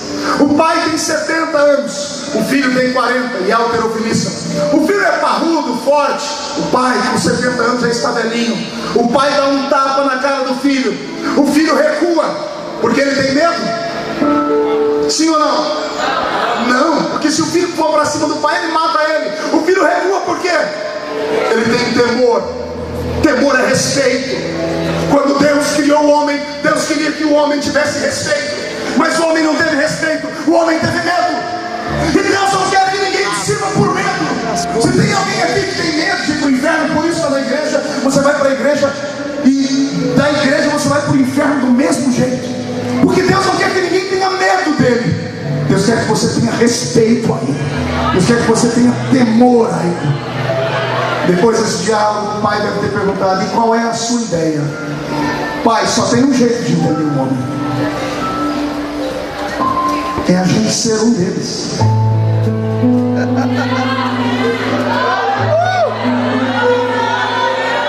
Como é, meu filho? Só tem um jeito de entender o homem para não condená-lo para sempre ou destruí-lo. Nós temos que ser como ele é. Permita-me descer lá em forma de homem. Me deixa viver a vida deles. É por isso que Deus amou o mundo de tal maneira. E Paulo sistematiza a equação teológica. Ele diz: ele, mesmo sendo Deus, não tem por usurpação ser igual a Deus. Antes aniquila a sua forma divina e desce entre nós e se faz carne. Isaías diz: homem experimentado no trabalho, homem de dores, não havia nele beleza nenhuma para que o desejássemos. Ele vem e nasce entre nós. Nasce de uma senhorinha, na verdade, uma menina. Naquela época as meninas casavam cedo. Maria tinha entre 13 e 14 anos quando deu a luz ao Salvador. Maria, desposada por José. Maria está arrumando a sua trouxinha de roupa dentro daquela casinha pequena na cidade de Nazaré. Enquanto ela está arrumando a sua trouxinha de roupa, uma visitação celeste entra no quarto dela. Uma luz joga a silhueta da sombra dela na parede. Quando ela olha para trás assustada, antes de ter um infarto no miocárdio, aquele ser se apresenta e diz: bendita sejas tu entre as mulheres. E ela questiona: você não é judeu? Porque judeu não diz bendita sejas tu. Judeu diz Shalom Adonai. E ele diz: não sou judeu. Na verdade não sou nem da terra, eu sou do céu. Meu nome é Gabriel. E eu vim aqui como mensageiro de Deus para dizer que hoje à noite você vai ficar grávida, porque você vai dar à luz ao Salvador da humanidade. E Maria diz: mas eu sou uma moça virgem, não experimentei homem nenhum, como é que eu posso ficar grávida? E o anjo diz: Deus já encontrou uma fórmula sagrada. Nesta noite você ficará cheia do Espírito Santo. Você ficará cheia do Espírito Santo, porque o ente querido que de ti há de nascer há de salvar a raça humana. Quem crê no nascimento virginal de Jesus, dê glória a Deus aí. No nascimento dele, lá vem os anjos cantarem. Deus mandou o coral dele cantar na terra. Ele passa uma vida normal como a nossa. A Bíblia só mostra 2 tempos da vida de Jesus: de 1 a 12 anos, ou de 0 a 12 anos, e depois de 30 até o final dele. Dos 12 aos 30 nós não sabemos o que aconteceu com o Salvador. Mas quando ele tem 30 anos de idade, ele está em uma festa de casamento, e ele salva o casamento transformando a água em vinho. O nome dele se esparrama, a fama esparrama. Ele deixa Nazaré, vai morar em Cafarnaum, à beira-mar. Em Cafarnaum ele faz sinais e prodígios e é expulso de Cafarnaum. De Cafarnaum ele começa a andar por toda a Galileia, Judeia, Pérea. E ao anunciar o evangelho a todas aquelas pessoas, as multidões se inflamaram de fé. As multidões que há muito tempo não ouviam falar do Messias começam a enxergar o Messias, e as palavras dele começam a fazer sentido ao coração deles. O seu sermão na montanha marca um novo tempo na raça humana, quando ele diz: bem-aventurados sois vós quando forem perseguidos por causa do meu nome, assim foram os profetas que foram antes de vós. Bem-aventurados sois vós os pobres de espírito, porque de vocês é o reino de Deus. Ele começa a ensinar coisas lindas. Tudo que ele fala, os homens nunca ouviram falar. Tudo que os homens falam, ele já sabe de cor e salteado. Ele só faz milagres, ele cura, ele batiza nas águas, ele faz coisas tremendas aos olhos dos homens. Até que um belo dia, ele resolve dizer aos seus discípulos que é chegada a hora dele ir embora da terra. Quando ele começa a anunciar a sua saída da terra, o Iscariotes percebe que ele não era o homem que dividiria o reino de Israel de Roma. Ele planeja torturar Jesus através da venda. Na verdade, Judas esperava que Jesus fugisse, mas Jesus estava pronto naquela noite. Depois daquela noite no Gólgota, ou melhor, depois daquela noite no jardim do Getsemane, quando a oliveira verdadeira foi exprimida e o seu óleo arrancado, ele sai dali pronto para fazer e cumprir a missão que ele veio fazer. Ele é preso naquele dia. Ele é preso e esbofeteado. Ele é preso, esbofeteado e cuspido. Ele é preso, esbofeteado, cuspido e jogado na presença de Caifás. Caifás não acha nada nele. Caifás manda ele para o seu genro Anás. Anás não encontra nada nele, devolve para Caifás. Caifás sabe que ele só tem esta noite para acabar com esse Cristo. Então ele manda para Pôncio Pilatos. O homem que vai julgar Jesus agora é um homem que julga apenas crimes de guerra, apenas crimes políticos. Ele começa a tecer comentários com Jesus, e Jesus conquista o coração de Pilatos, que fica vendido entre a morte e a vida. E Pilatos então encontra um meio termo, não quer matar Jesus, mas também não quer ficar mal com os judeus, e ele manda torturarem Jesus. Jesus naquela noite recebeu uma quarentena de açoites menos uma, 39 chibatadas, com aquele chicote que eu citei aqui, uma azorrague de 12 tiras de couro, com pedaços de ossos e de malha de ferro nas pontas. Cada vez que o chicote tocava o corpo dele, 12 buracos ficavam. Multiplique isso por 39 e nós vamos ter quase 460 cortes no corpo. Naquela noite o corpo dele não aguenta, ele desmaia, ele perde quase 2,5 litros de sangue pelos buracos que fizeram no seu corpo, pelos mais de 460 buracos no seu corpo. Embrulham ele em um pano para estancarem o sangue, jogam ele em uma masmorra. Pilatos vai para sua casa, não consegue jantar. A mulher dele se aproxima e pergunta o que é que acontece. E ele diz: mulher, me trouxeram um homem hoje que eu nunca vi ninguém igual. Ele apanhou e não abriu a sua boca. Que homem é esse? E ela diz: eu não me meto em assuntos de governo, mas esta noite Deus me visitou em sonhos e me disse: não toque neste homem, porque ele é justo. Pilatos não dorme, a insônia vem sobre ele. Ele afunda sua cara nos livros, ele procura na lei dos judeus uma maneira de encontrar uma forma de tirar Jesus da morte, e ele encontra. O dia seguinte era o dia da Páscoa. Na Páscoa judaica havia naquele tempo antigo uma cultura. O sacerdote pegava 2 cordeiros, sobre um cordeiro ele colocava a mão e jogava o pecado da população inteira sobre ele, e soltava o cordeiro no deserto. O outro cordeiro era sangrado, imolado, e o sangue dele era aspergido nas pontas do altar para perdão dos pecados. Pilatos descobriu isso na lei, então ele manda trazer Jesus de manhãzinha e manda trazer um outro preso, e ele escolhe o pior deles e vem diante dele Barrabás. Barrabás e Jesus estão diante de Pilatos. Pilatos tem certeza que a multidão vai mandar soltar Jesus, porque Jesus era querido, Jesus era amável, Jesus era carismático. Mas naquela madrugada, enquanto Pilatos fazia isso, ele deve ter comentado com um empregado, e o empregado comentou com outro, que foram e venderam a ideia para os doutores da lei. Os doutores da lei pegaram as moedas de Judas, porque Judas devolveu as moedas antes de se matar, e com aquelas moedas que já tinham comprado Jesus uma vez, compraram ele de novo, deram às multidões que estavam chegando e mandaram ficar na frente do palácio de Pilatos. Pilatos de manhã coloca as 2 figuras. Jesus está embrulhado naquele pano, aquele pano colou nas 460 feridas, e Pilatos grita à multidão: eu tenho aqui 2 homens, a lei de vocês diz que um posso soltar e o outro tem que morrer. Quem que vocês querem que solte? E a multidão começa a fazer um coro: soltem Barrabás e crucifiquem a Jesus de Nazaré. Pilatos se assusta, manda trazer uma bacia d'água e lava as mãos. E ele disse: eu não quero o sangue desse homem nas minhas mãos. E os judeus naquele dia batem no peito: caia sobre nós, caia sobre os nossos filhos o sangue desse homem. Eu não sei se eles tinham consciência do que estavam fazendo. Depois disso, Jerusalém foi destruída 27 vezes. O general Tito destruiu Jerusalém, matou as crianças no ano 70. Israel foi esparramado pelo mundo. Israel foi torturado por Hitler. 6 milhões de judeus foram mortos. Semana retrasada eu arrumei uma briga com Itamaraty. Nós temos 15 mil brasileiros que moram em Israel, e todos os brasileiros, quando a mulher vai dar à luz, levam para Jerusalém, porque é uma honra o filho nascer em Jerusalém. Até o mês passado, todos os brasileirinhos que nasciam em Jerusalém tinham lá nacionalidade israelita, naturalidade de Jerusalém. O governo brasileiro não aceita mais Jerusalém como capital espiritual de Israel. Eles querem que Jerusalém seja dada aos palestinos. O governo Dilma está desfazendo tudo o que aconteceu em 1947, quando Oswaldo Aranha, no dia 17 de maio, brasileiro, assinou como voto Minerva a construção do Estado de Israel. De lá para cá a bênção veio sobre o nosso país. Depois disso as coisas começam a desandar.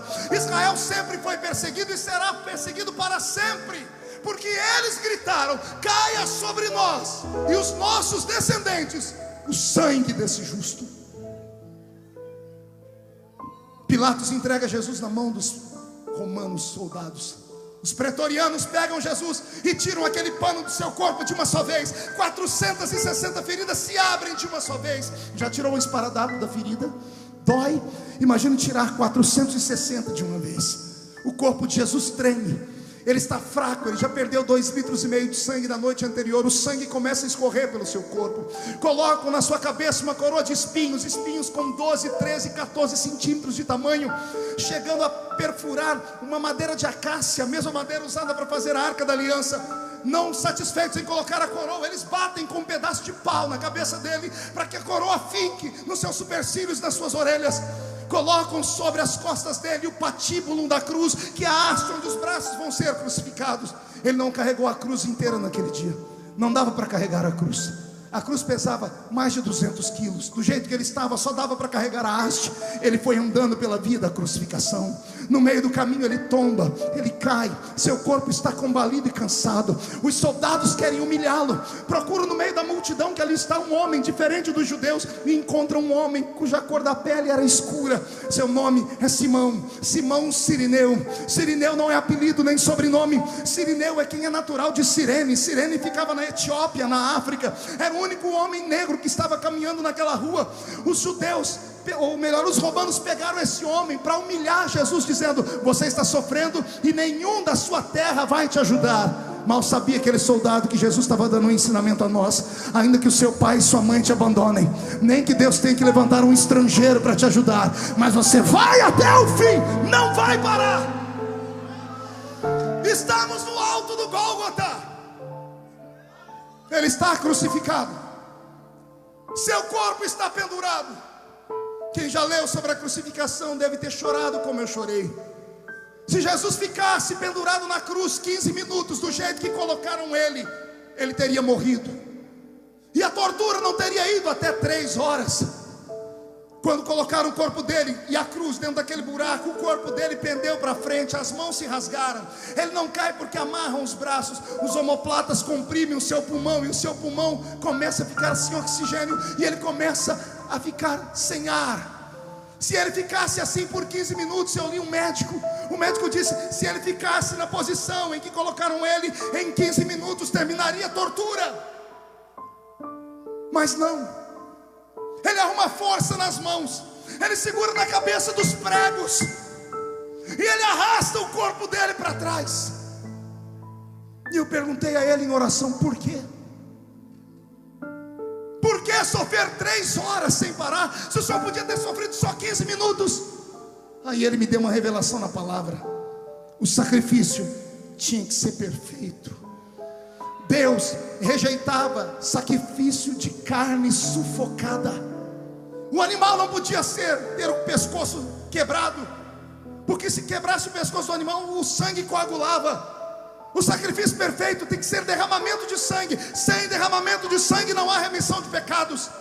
Sabendo isso, ele arrumou forças onde não tinha, e chegou aquelas costas cheias de cicatrizes, naquelas ferpas e farpas daquela maldita cruz. E pior, ele não abre a boca. Como ovelha muda, ele vai ao matadouro. Porque ele ficou em silêncio, pastor? Talvez para você gritar aqui dentro nessa noite. Talvez para que haja alegria dentro da sua alma nesta noite.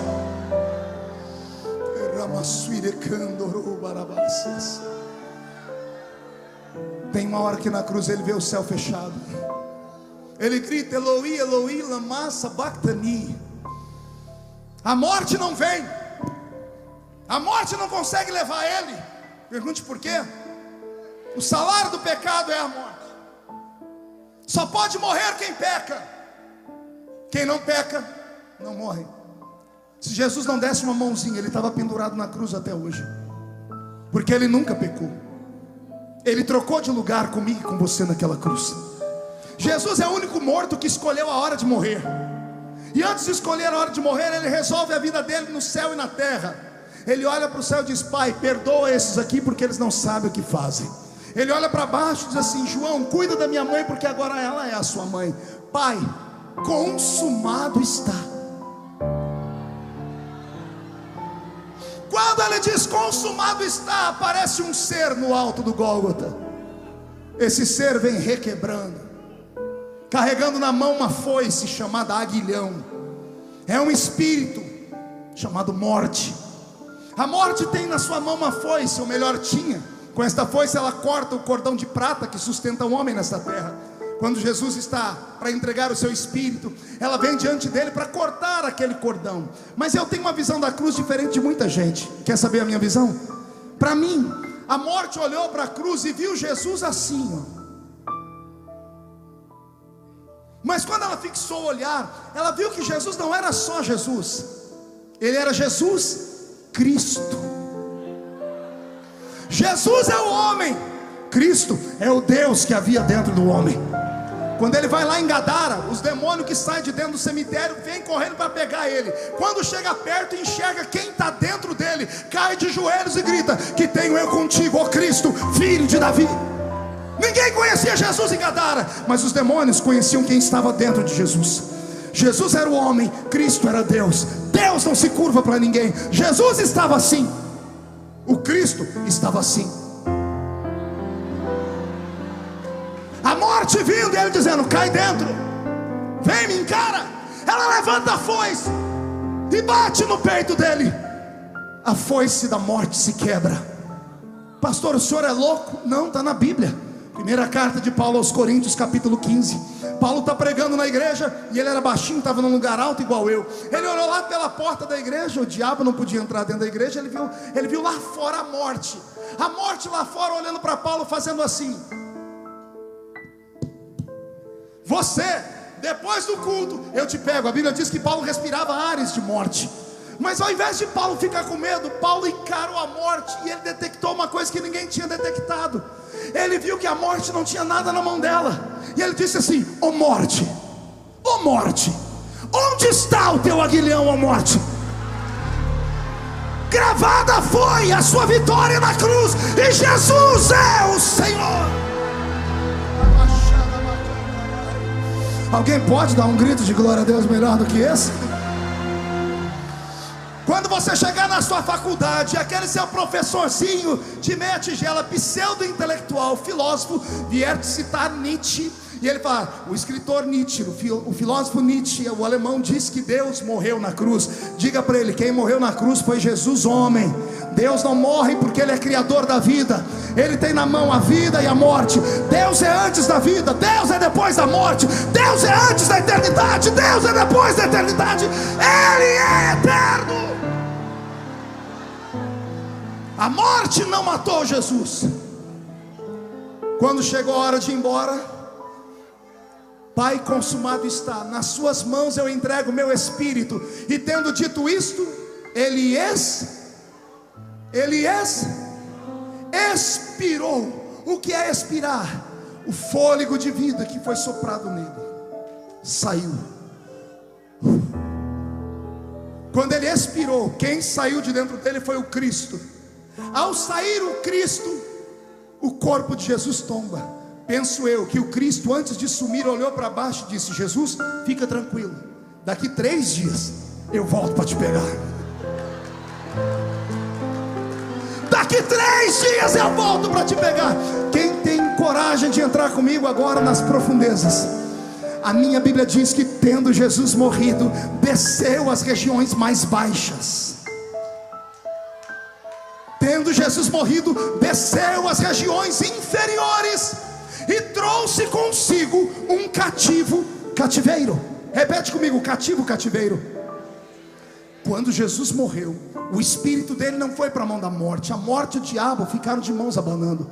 Fizeram uma reunião no inferno para saber cadê o espírito dele, porque todo espírito que morria ou desencarnava ia para a mão da morte. A morte levava ou para o Geena, o Sheol, que seria o protótipo do inferno, ou para o seio de Abraão, que era um protótipo do paraíso. Você lembra da visão que Jesus falou sobre Lázaro? Lázaro estava no seio de Abraão, o rico estava no Hades, e havia um abismo que os separava. Era assim antes de Jesus. Jesus Cristo, meu Salvador e o seu, quando seu espírito desencarnou, ele foi às regiões inferiores. Mas ele não foi apenas por ir, ele foi até o inferno, onde estava a morte e o diabo, pegar de volta o que era dele por herança. Jesus toma da mão do diabo a chave do inferno, e toma da mão da morte a chave da morte. A chave da morte e do inferno estão na mão dele agora. Ao tomar a chave da morte e do inferno, ele sai daquele ambiente, e com essas duas chaves, o que é que ele vai fazer? Pergunte para mim. Só falo se todo mundo perguntar. Só se todo mundo perguntar fazendo biquinho. Ah, que povo fofo. A chave da morte e do inferno são símbolos. Uma chave abria o seio de Abraão, morte, e a outra chave abria o Hades, o inferno. Jesus, quando morreu, pastor, foi às profundezas e pregou o evangelho aos mortos.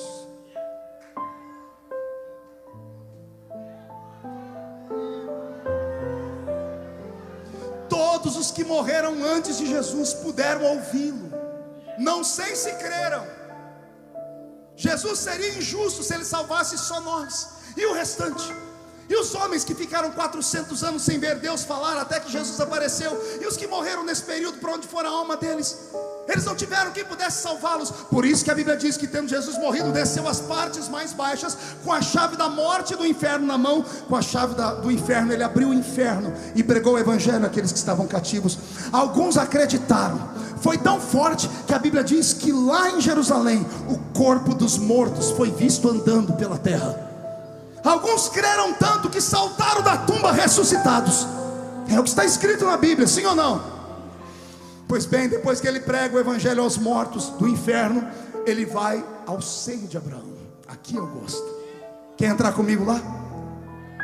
Como Jesus tem a chave da morte, ou seja, a chave do seio de Abraão, ele abre a porta do seio de Abraão, e lá deve ter umas casinhas, cada uma com o nome de quem está lá.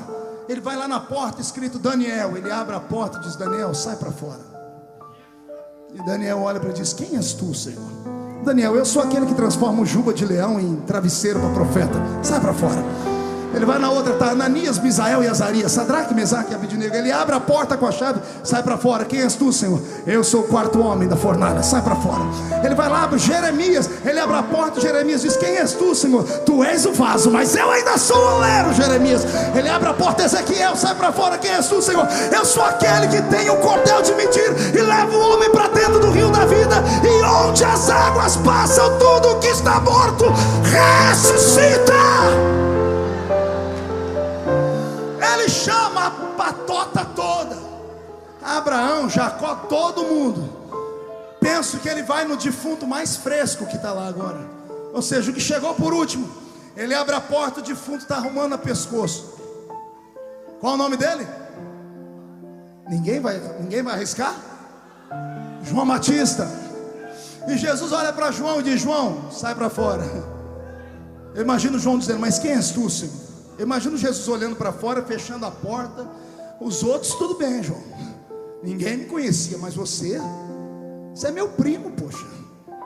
Quando você era um bebezinho desse tamanho, a sua mãe abraçou a minha mãe, e eu dentro da barriga da minha mãe ungi você, e você ficou cheio do Espírito Santo na barriga da sua mãe. Sou eu, João, Jesus. E eu imagino João dizendo: ô Jesus, me perdoa, é que a última vez que eu te vi, você desceu lá perto do Jordão com aquela cara de Cordeiro de Deus que tira o pecado do mundo, e agora você entra aqui dentro com essa cara de leão da tribo de Judá. Como é que eu vou saber que é você? Terminado de pregar o evangelho aos mortos, é domingo.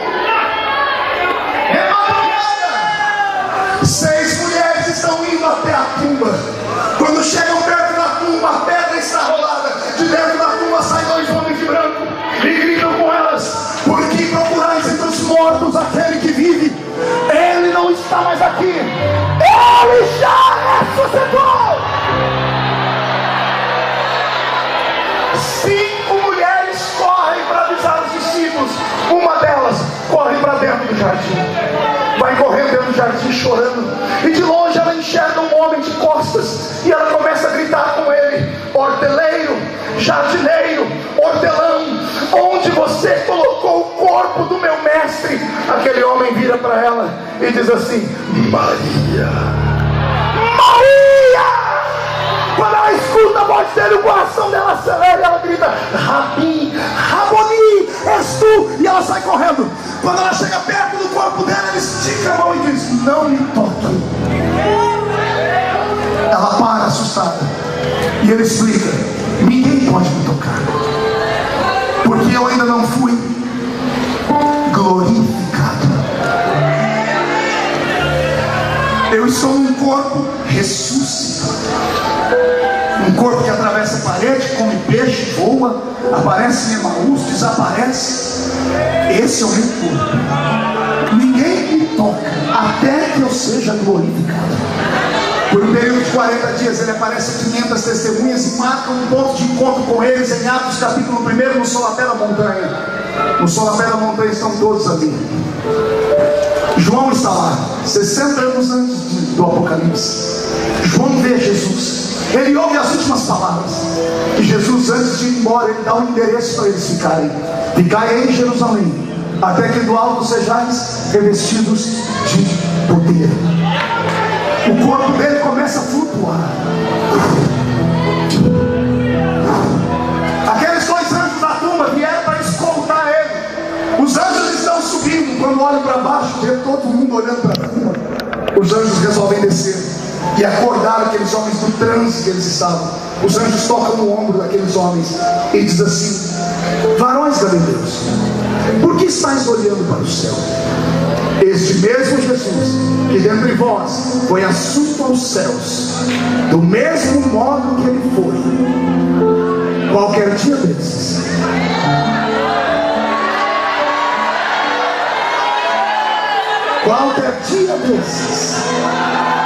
ele vai voltar. Maranata, Maranata, ora vem, Senhor Jesus. Quero que você saia da terra e entre comigo no céu agora. O corpo de Jesus sai da terra e ele vai para o céu. Não primeiro, não segundo, ele vai para o terceiro céu. Lembra o céu que João entrou? É neste céu que Jesus vai. Temos um problema, pergunte qual? Jesus está com um corpo de carne e osso. Carne e osso nunca entrou no céu. A missão dele é essa. A missão dele é mostrar que é possível nascer homem nessa terra maldita e um dia morar no céu de glória. Só que o homem está proibido de entrar no céu. Em Gênesis 6, Deus retirou o espírito da terra. Lembra? Meu espírito não estará mais com o homem. Quando Jesus chega na porta do céu, escoltado por dois anjos, os anjos que estão ao redor do céu guardando, vem voando, vem correndo, achando que é um intruso. E quando vem voando, vem correndo, Jesus estende as duas mãos furadas e ele grita, a profecia de Zacarias 14: estas são as feridas com que fui ferido na casa dos meus amigos. Os anjos compreendem que é o Messias, se inclinam e começam a cantar o Salmo 24. Levantai, ó portas, as vossas cabeças, levantai, ó portais eternos, para que entre o Rei da Glória. Os anjos que têm a chave do céu vêm voando, correndo, olham pelo portão e dizem: mas quem é este Rei da Glória? Corpo de carne e osso. Os dois anjos que estão ao lado de Jesus levantam as asas e começam a cantar: ele, o Senhor dos exércitos, poderoso na batalha, ele é o Rei da Glória. O portão do céu se abre. Aleluia. Aquele corpo de carne e osso pisa naquele solo sagrado. Quando os pés de Jesus tocam o céu inteiro treme. É possível nascer homem nesta terra e um dia ir morar no céu. O rei está de volta. Cumpriu-se a lei. Agora que temos um homem dentro do céu. Lembra que eu disse que o céu estava vazio? Só havia um tabernáculo. Preste atenção no que vai acontecer agora, que você nunca ouviu isso. O corpo dele, de carne e osso, que estava ressuscitado, agora é glorificado. O cabelo castanho vai ficando branco, os olhos castanhos vão tomando cor de fogo, os pés vão tomando cor de latão que saiu da fornalha. O linho da terra é transformado em um linho cintilante. Um cinturão de ouro traça o peito dele. O corpo dele se agiganta. Ele sobe daquele chão, estende as duas mãos e ele vai voar para dentro do tabernáculo. Mas antes de voar, estende as mãos para a esquerda e direita. Da mão dele começam a sair poderes, raios, chame como quiser. E ele, que é o verbo encarnado, começa a criar o céu do nada. Não havia lugar para nós. Pastor, o senhor é louco? João 14, gente. Eu vou para o Pai e vou preparar lugar.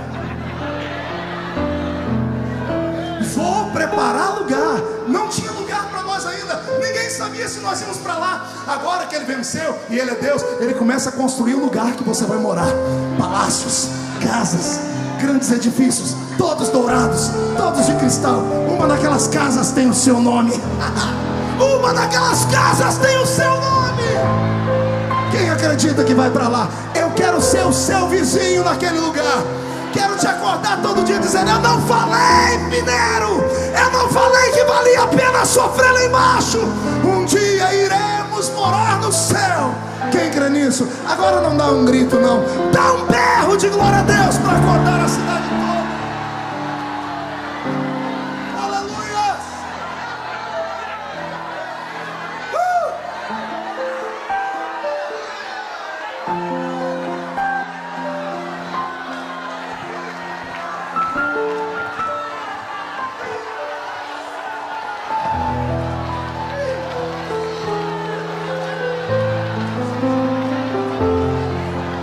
Mostra a sua glória, Senhor.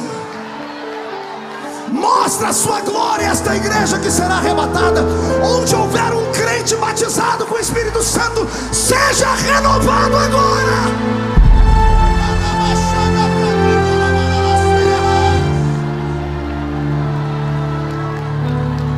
O mundo nos despreza, o mundo nos odeia, o mundo não nos quer aqui. Pois eu digo a este mundo: fiquem tranquilos, já já sairemos dessa terra, já já deixaremos tudo que temos para vocês. O nosso destino é o céu, é o céu.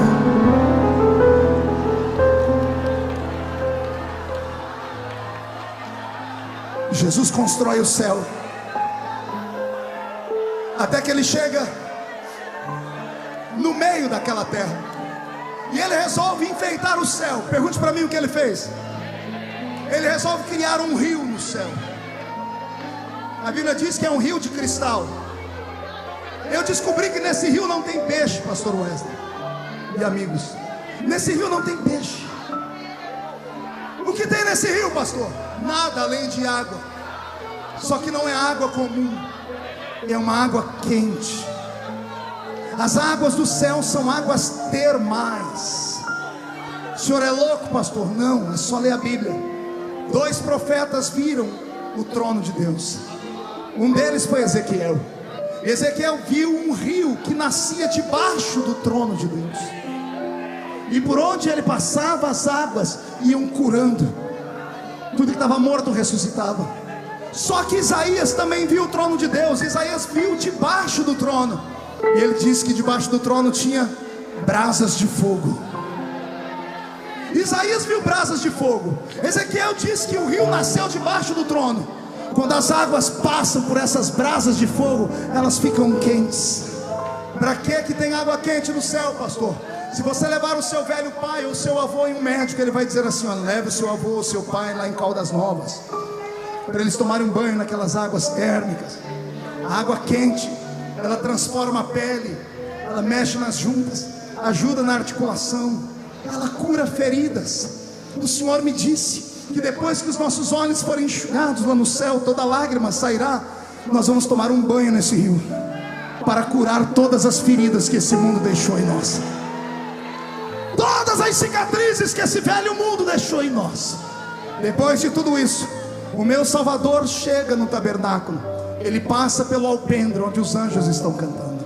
Ele entra no átrio onde os querubins estão cantando. Ele entra no lugar santo onde estão os 24 anciãos cantando. E ele vai entrar no Santo dos Santos. Está preparado aí? Um daqueles anjos que veio com ele vai na frente, entra no Santo dos Santos, porque lá no Santo dos Santos tem um homem chorando. E um desses anjos chega perto deles e diz assim: João, não chores. Como não chorar? Aquele ali disse que não existe ninguém que pode me salvar. E o anjo diz: não, João, já encontramos alguém. Olha quem vai entrar ali dentro. Eis aí o leão da tribo de Judá, a raiz de Davi, que venceu para abrir o livro e desatar os seus 7 selos.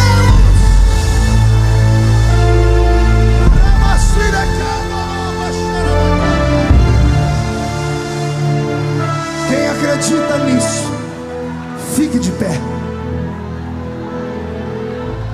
Toda a igreja de pé. Eu vou pedir para que você abaixe as suas mãos. Eu peço para que ninguém saia antes da bênção apostólica. Eu tenho algumas coisas aqui que o Senhor falou no meu coração, que pode mudar a sua vida para sempre. Mas antes de levar você ao céu, eu quero aqui ter misericórdia e piedade daqueles que estão aqui, mas não podem ir ao céu conosco. Há uma multidão aqui dentro que há muitos anos não toma Santa Ceia, estão afastados da igreja. As pessoas te chamam de desviado. Você tem mágoa da igreja. À noite você passa perto da velha igreja e chora de saudade, mas não tem força para ir lá. Você entrou aqui dentro hoje arrastado pela propaganda ou por alguém da família, e você disse: se Deus é Deus, Ele vai falar comigo de novo. E Deus está mandando eu te dizer que o seu nome não está mais escrito lá. Por quê, pastor? Porque quando você foi excluído da igreja, a oração da igreja para que você fosse excomungado e excluído tirou o seu nome do rol de membros. E tudo que é ligado na terra é ligado no céu. E o que é desligado na terra é desligado no céu. Você corre risco de vida. Pastor, mas eu sou fraco. E me diga quem aqui é forte. Pastor, mas eu tenho 1 milhão de defeitos. Eu tenho 1 milhão e 1 defeitos. Deus não procura a sua força, Ele procura a sua vontade. Se você tiver vontade, já é meio caminho andado. Se você voltar nesta noite, eu vou orar para Jesus devolver para você tudo que foi roubado. Você vai sair nesta noite daqui falando em línguas de novo. E quem viver verá, para ver onde você vai chegar. Você acredita nisso? Vou pedir para que a igreja incline a cabeça. E gostaria de saber onde é que tem uma pessoa que quer voltar para Jesus. O que é que eu tenho que fazer, pastor? Você vai levantar uma das suas mãos. Quando você levantar uma das suas mãos, eu vou orar pela sua vida. E o meu Deus vai mudar a sua história para sempre. Eu peço para que a igreja incline a cabeça. Aqui na frente já tenho mãos erguidas. Levante a sua mão, meu filho. Onde você estiver, você que quer voltar para Jesus agora, levante a sua mão, filha. Eu vou pedir para que esse homem, essa mulher que está aí do seu lado, tem uma pessoa com a mão levantada do seu lado, abrace a pessoa para mim, por favor. Abrace ela. E enquanto você recebe esse abraço, eu quero dizer que você é uma raridade para